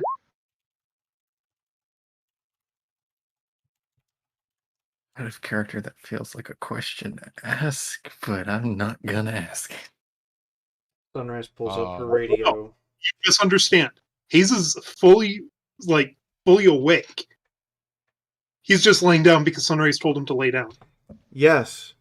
Hayes, get some sleep. Please. So, but it just slept. No. If you just slept, you slept for 0.6 seconds. Seabreeze looks up to Sunrise. Oh, hi, you're the green one who was just in quarantine. Yeah, she slaps Hayes, and both of you can see the ripple of the kinetic force across his fur. Yeah, no, old boss here was sleeping for quite a bit while we were waiting for the results of the machine to spin down its spin downiness. Yeah, he actually, 2 researchers took turns placing cheese thumb crackers onto his sleeping body, and they got to 59 before they gave up. Because holy heck, he sleeps like the dead. Yes, and now he just had, and she starts counting all of the dash inhalers scattered on the floor, and stops when she gets to 20. Enough that could literally kill a horse worth of dash. He should rest. 1 inhaler. 2 inhaler. 3 inhaler. I lost count. Alright, in the meantime, she pulls out her radio. Click. Nyota, Mythic, Valor, Pineapple, one of you alive? No. We are meat popsicles. You are not... Actually, hold on. Mythic's off doing some kind of smithing practice. Nyota is proceeding to be fussed over by Valor. Pineapple would be with Mythic, so he'd also get 1. Valor would get 1 as well, and so there's 1, 2, 3. Okay, I need Nyota and Mythic to roll me a luck check, both, please. And I'm trying to figure out who has the radio. And I'm going to do 1 for the NPCs. Okay, so which boy ends up having the radio? Okay, so over in Camp Stab and Twink, as Pineapple is panically working his way over the sword. You stab him, we twink him. He just hears Sunrise's voice loudly come from his butt, which causes him to lurch. Ah! Oh, Hud, can you get the radio? My butt's going off. Hello? Anyone there, please? That's not a line I thought I'd hear today. Well, Mythic's gonna lift up the radio, kind of look it over for a second. Haven't used one of these very much. Click the button on the side, Pineapple. Yeah, Pineapple directs you through how to work the button, and just like, no, you just gotta poke here. He proceeds to depress the button with his tail. Right there. Alright. Yeah, what you need, little green?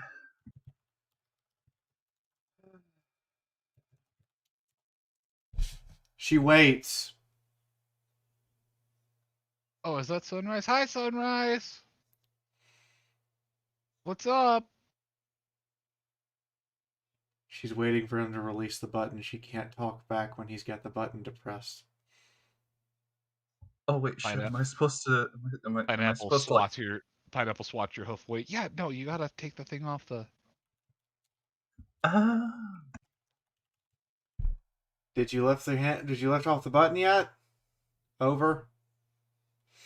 Pineapple proceeds to just scoop the headset from Mythic, depressing the button with his tail. Hey, this is Fruit Salad contacting Little Green. Little Green, what's your status? Over. Little Green, we have a cure. We should be out and about in an hour. Over. Fruit Salad's overjoyed to hear this information, aren't we, dear? He passes the walkie-talkie over to Mythic. Sweet. An hour, you say?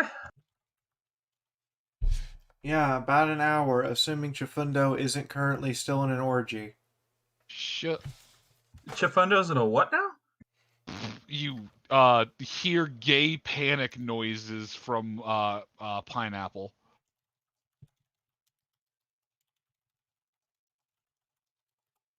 They all saw Chifundo and jumped him. He consented. So I didn't start tranquilizing anyone. So assuming he's had a shower, we'll be up in about an hour. She can't see it, but Mythic just has the face of, oh god, what have I done look as it just sinks in. Yeah, all right. They're good, right? They're all right, right? Yes, however, the stable in question that we are currently in might be having several zony foals in 9 to 12 months. Pineapple has turned a lovely shade of orange.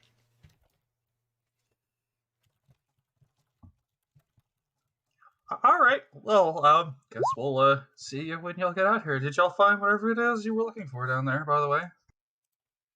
That's what the next hour is going to be, is going in and removing the remaining incurable people, ponies, creatures. I really hate to say this, but it's going to be a purge. And then we'll be able to access the computer we came here for. Do you need any help? Mythic? Well, I was going to say, all of you would be able to hear Neppy over the walkie-talkie. Sub-basement 4 is where the unturned is where the sane ones still are. Sub-basement 5 is where the ones who have to die are. And what, Arcane will lean over it. And what about floor 3? Oh, floor 3 is the cafeteria. She turns her head, and holds the walkie so that they can hear up top. The cafeteria is apparently currently overrun. And just be careful with the door. Oh, yeah, we were able to block off one of the areas in order to dig down a spot to basically just make a ghoul hole. And then we dug a subfloor 4, and that wasn't enough, so we dug a subfloor 5, and then, well... Is there any way to communicate with the 4th floor on the way down, or are we going to have to go in blind and get shot at? Nah, you just need to get to 3. The radios won't reach all the way, or the walkies won't reach all the way to 4. She stomps her foot, or her hoof on the flooring. The concrete's like a foot thick. Yeah, Mythic, if you and Nyota can come down here and help us clear these things out and rescue the survivors in between them, that'd be appreciated. Then we can get a hold of those files and purge them so no one can make more boxes, or at least the gems they need for them.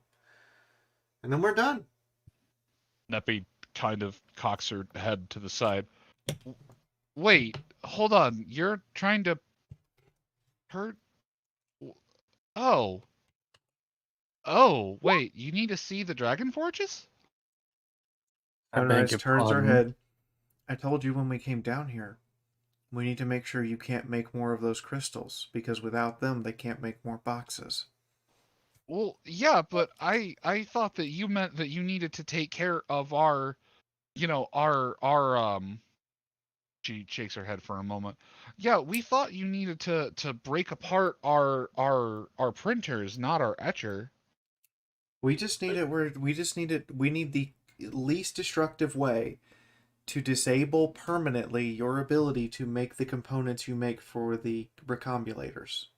Because there are a bunch of ponies who would love to see you go back into mass production and make a giant evil army. She blinks at you. Honey, no, it would take a very large concentrated effort. Yes. Also, if I remember correctly, there's already she brings up both of her hooves for quotey hooves. There's already a large evil army. Have you never heard some of the Yes, I'll get you notes to read. She shakes her head. I think there's things even you're not aware of. I'll go get There's you a lot whatever I'm not aware of, but the most important thing is to put a stop to this and find out any information we can on the control module so we can go make sure it's disabled. She just kind of shrugs. I don't know anything about your control modulator thingy, but at least as far as some kind of standing army of sorts, there were some old document notes that were mostly written on scrap paper, so I assumed they were important and I kept them with all the files. You said you're gonna take an hour to go drudge around downstairs and kind of force inoculate those whom you can and force multiply those that you can't. We will save everyone that we can, and those that we can't we will take care of and then clean up the mess. 2 hours. I'm going to inform, once we get to floor 5, I will inform Valor how many graves he needs to dig. And then we'll go up and help him. Hayes, what? This will work for anybody that's been infected within 72 hours. Which means we'll do our best. Can I get up now? The floor's cold. I'm gonna say Neppy just kind of nod. You can get up, sweetie, and would look over to Sunrise. If you give me about an hour, that should be long enough to collate my notes. I can make some copies, but I can give you, a copy of everything that I got. Hopefully it'll fill in some blanks for you. Collate your notes. We have a limited amount of time, and every hour we waste is another hour that someone is lost. Hey, stands back up. Yeah, Mythic, you and anybody else who wants to help should get down here. The zebra wards have been taken care of. Alright, I go tell them. Might take us a little while to get all ready. Time's a factor. Oh, she looks around. You took down the propaganda posters? Yeah, they had wards enchanted on the back of them. Yeah, I know. They were anti-spirit wards. Yeah, we kind of figured that out. I talked to Prion earlier. Though, yeah, it's kind of a known thing of each of the lead researchers are supposed to keep the spirit shield up, but she shrugs. Oh well, such is life. Though, it was very fun to play D&D with you, and hopefully we can finish our game before we leave. She looks at Arcane. Arcane would give a nod of agreement at enjoying O&O. Neppy nods to the both of you. Hey, once you get back up here, you were pretty close to where I was gonna stop anyways. But, we should be able to finish up everything before the lot of you go. I'm sure your friends would enjoy a chance to, properly refill their bellies and, get a shower and the like. Heck, if you can, manage to secure the cafeteria, we could probably make you a home-cooked meal and whatnot. There was some dry stock and beet stock down there that shouldn't go bad for the next millennium. And, Hayes, as you poke at Seabreeze kind of giggles. Stop that. I'm ticklish. Really? She boops your snoot. Mm-hmm. tests this. She lets out a chorus of giggles. And after a moment or two, there's a little snort as her legs are flailing in the air. Because the downside of being a spirit means that gravity can't save you. She is flailing and rotating around in the air. A couple of astral legs strike against your body, but they don't have any more force than a normal filly's, hoof smacks. Neat. All right. And he relents. She flops on top of you, and there's a very loud meanie, and then she giggles. Okay, you two. No, stop it! I'm having fun. Mean Green. No, Mean Green wants to make sure that fewer ponies die, so let's get a move on. Oh yeah, she floats up and nods. Fewer ponies dying is always a good thing. I ought to know. Being dead's kind of annoying and boring. All right, I'll check in with Nyota, and we'll get ready and come down there ASAP.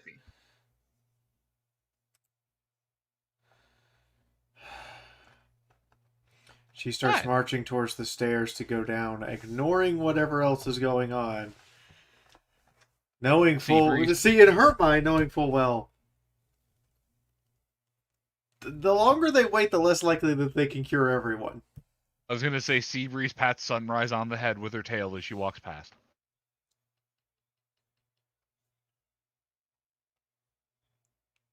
Hayes gathers up his limited supply. Well, okay. Hayes, roll me another D100, please. Huh? Actually, roll me 2 D50s, would you?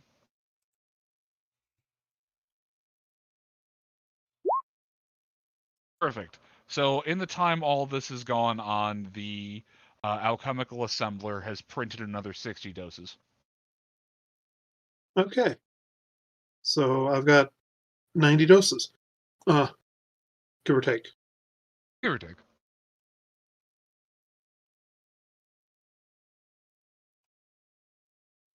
Hayes finds a cardboard box to stack them in. Even better. There's several vial racks that you're able to correctly slot them all in. Awesome.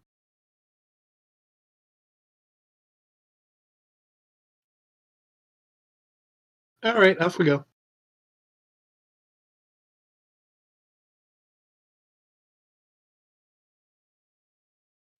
Okay, so the lot of you gather up your compatriots, gather up your everyone. Let's see, because he's and so yeah, Nyota, you and Mythic would get the call that the downstairs is as safe as it's ever going to be. And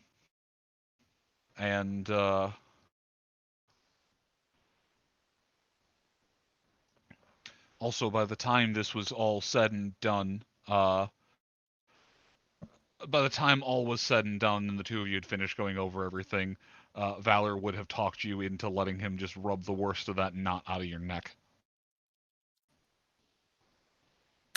I would have consented to that, as I told him the story basically from the moment I opened my eyes this time around. As the story finish and the call goes out that, things are squaring up in there, Valor wraps Nyota up in a very tight hug and just holds him close. I am glad that you have come back to Valor, even if it's only to visit. Even if it's only briefly. Every moment with you feels as though it has been like eternity, and also like it has barely passed at all.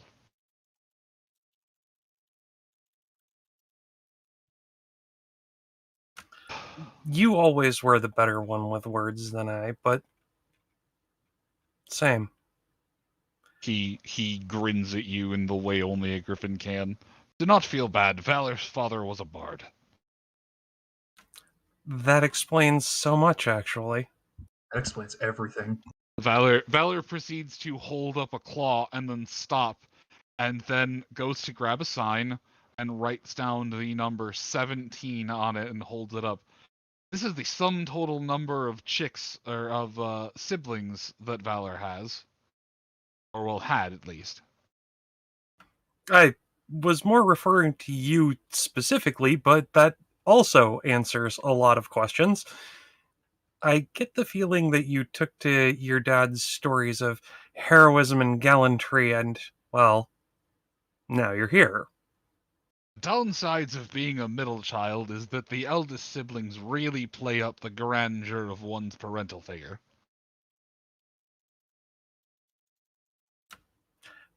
Yeah, but you made the best of your situation, and, well, I don't know that this would be a good ending or eternal torment, but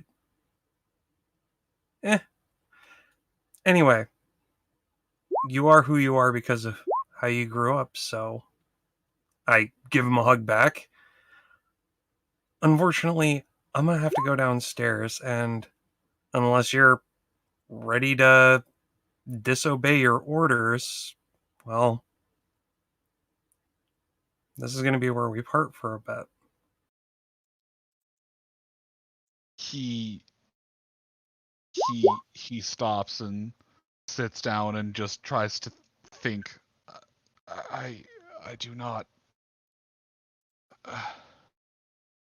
What is your group going to do, Fair Nyota? I take a moment, shake my head.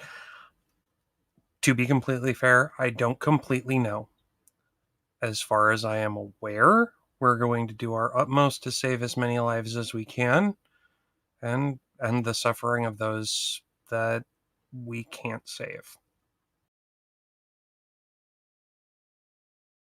Valor proceeds to set his claymore on the table and turns around. I need to take you off the map layer.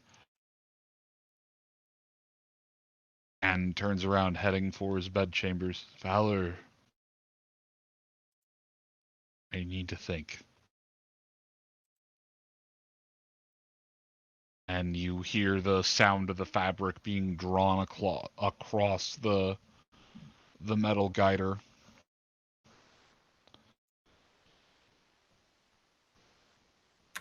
I stand up and, well, get ready to go downstairs. Okay. Mythic. Me. Actually, I was gonna. Oh okay, no, I was ahead. just going to. I was just gonna say, as you were the one who heard the call go off, and Nyota, overheard the everything. Pineapple would give you a look and a smile. Go ahead, hun, and finish. I can finish your sword. By the time you get out, it should be done. All right, that sounds good. Just stay out of trouble, all right? That's my job. He looks at you and smiles, slowly returning back to his normal yellow as the blush fades out of his fur. Besides, he looks over at the facility. I don't really think I'm up to trudging my way into dark, dank, scary hole dungeon. Yeah, zombies might be a little bit out of your forte right now. Yeah, I'm not up for zombies. But if any of the books that they had in the library are to be of any use, apparently you gotta shoot them in the head. Or in your case, stab them in the head. I don't know. To this day, I've always heard that was just a fake story.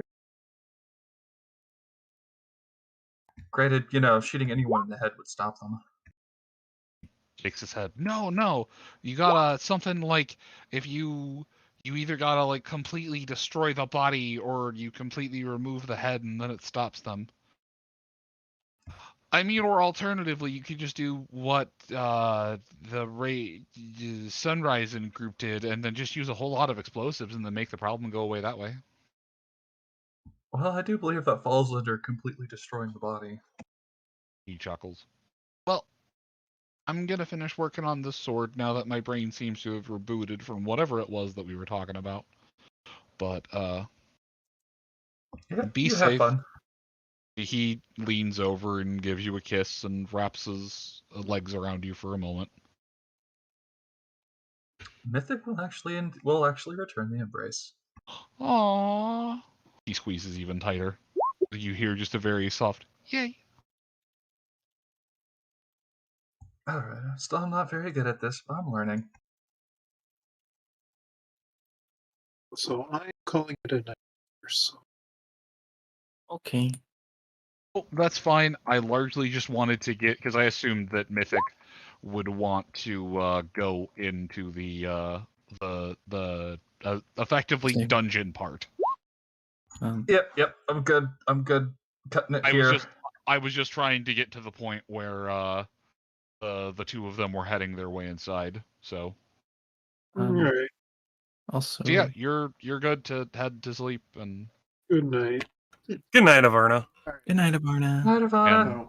And with Hetty also gone, that's 2. So I'm kind of at my I have to stop point. So first off, okay.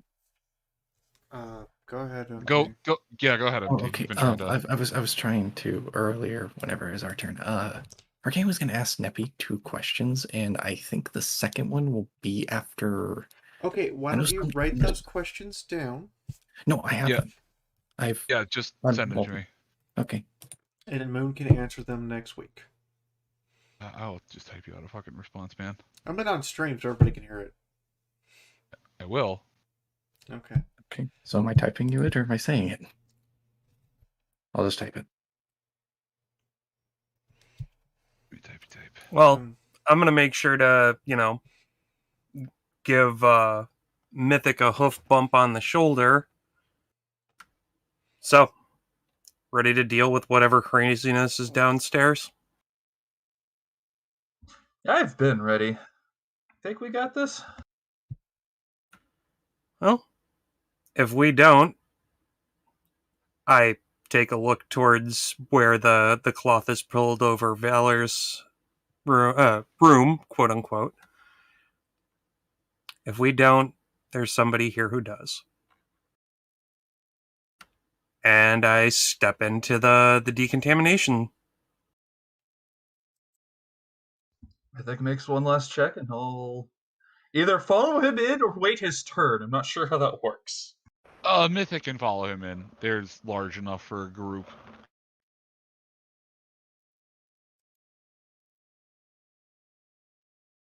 But yeah, the 2 of you make your way in, you press the button, and it seals, it showers you real quick, and then you're both inside the facility. Cue dungeon music. Yep, and then the background music switches to dungeon. In the meantime, Buttercrest, thank you for the host. Hetty, 39 months. Adagio, 39 bloody months. Fraser, thank you for the host. A grave misadventure. Welcome. Yes, we're on a grave misadventure. We have been for 4 years. Wingman, thank you for the host. Sketchy, thank you for the bits. Sketchy, Irvana, Lenzabi, noteworthy. And Kevin. Yeah, his name's just Kevin. Thank you for the, oh my god, dear god, you made Christmas.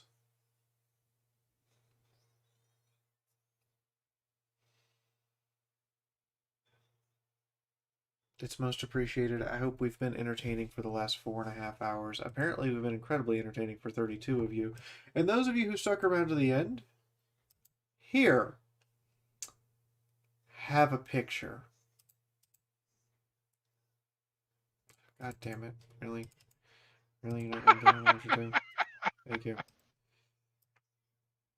Have a picture. Yeah. This is by Buvani. It was finished an hour ago. Hey, Moon. What the hell? That's the ghoul who we grenaded with a cookie. Wait, who? What? That's back before we got to the roof. Yeah, that's the one that she locked in a. It was a locker, I think it was. It was locked in a staff-only room in a bakery, and we had to abandon the bakery into a rat storm. That one! Yep. Yes! Oh, that's where you got your first bit of stubbornite, and where I made the first of many, many mistakes, and by that I mean giving you stubbornite. Which, like, really isn't that much better than, like, you know, titanium or aircraft-grade aluminum. It just doesn't degrade. Anyway, this is for Chapter 12 of the audiobook, which will be released next week, hope. With fingers crossed, next week we will have a song, an animation, and a chapter, all at the same time.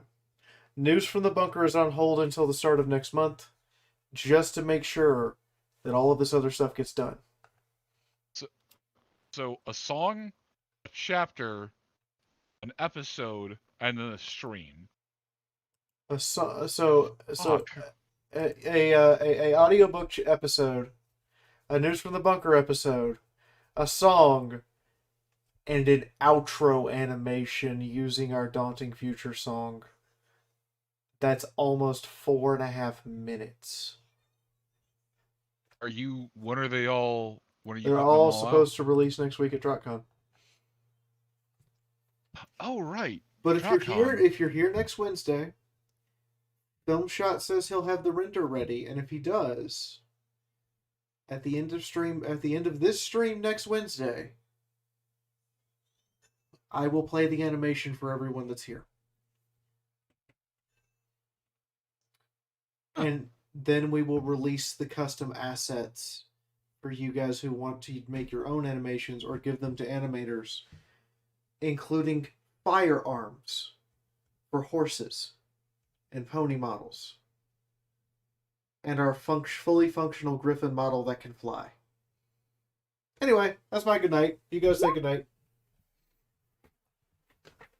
Night, guys. I mean, I feel like this is the start of the Mythic Nyota buddy cop section as they make their way downstairs. What do you mean started? You two have always been the buddy cop section. Like, very clearly, Mythic is Jackie Chan and Nyota is Chris Tucker. Oh my god, are they Rush Hour? Please tell me they're Rush Hour! They're absolutely Rush Hour. Yes!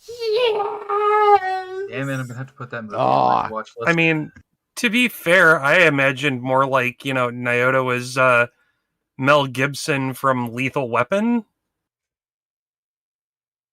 Yeah. With Danny Glover, and Mythic would be Danny Glover, because, to be completely fair, Mythic is the sensible one. Well, have a good night, folks. And I think, Sketchy, you automatically got the hat anyway.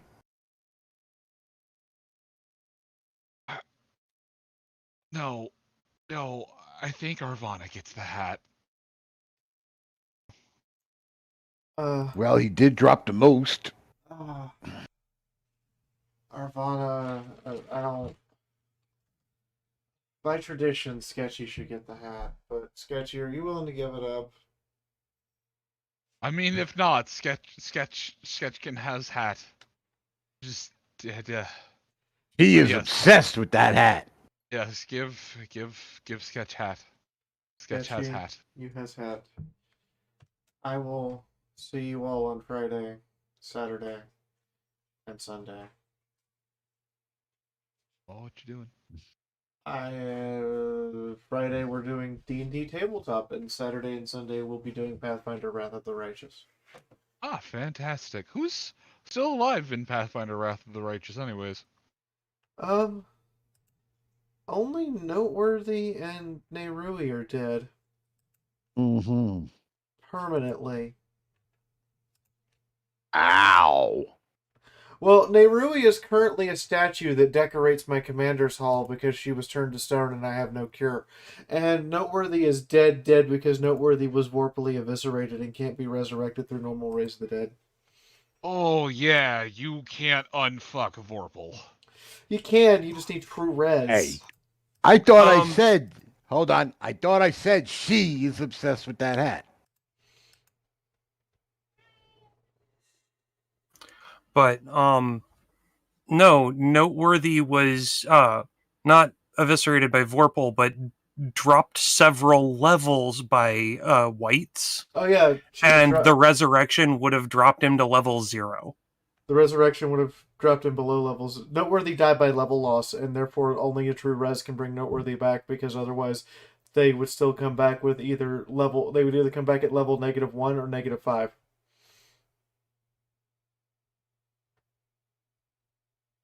And you can't, resurrect somebody at -1 at negative levels.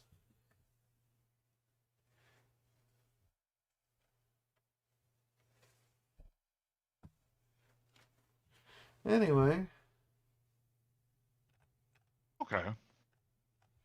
I sent you a thing, Moon. Good night, everyone. Good night. Good night.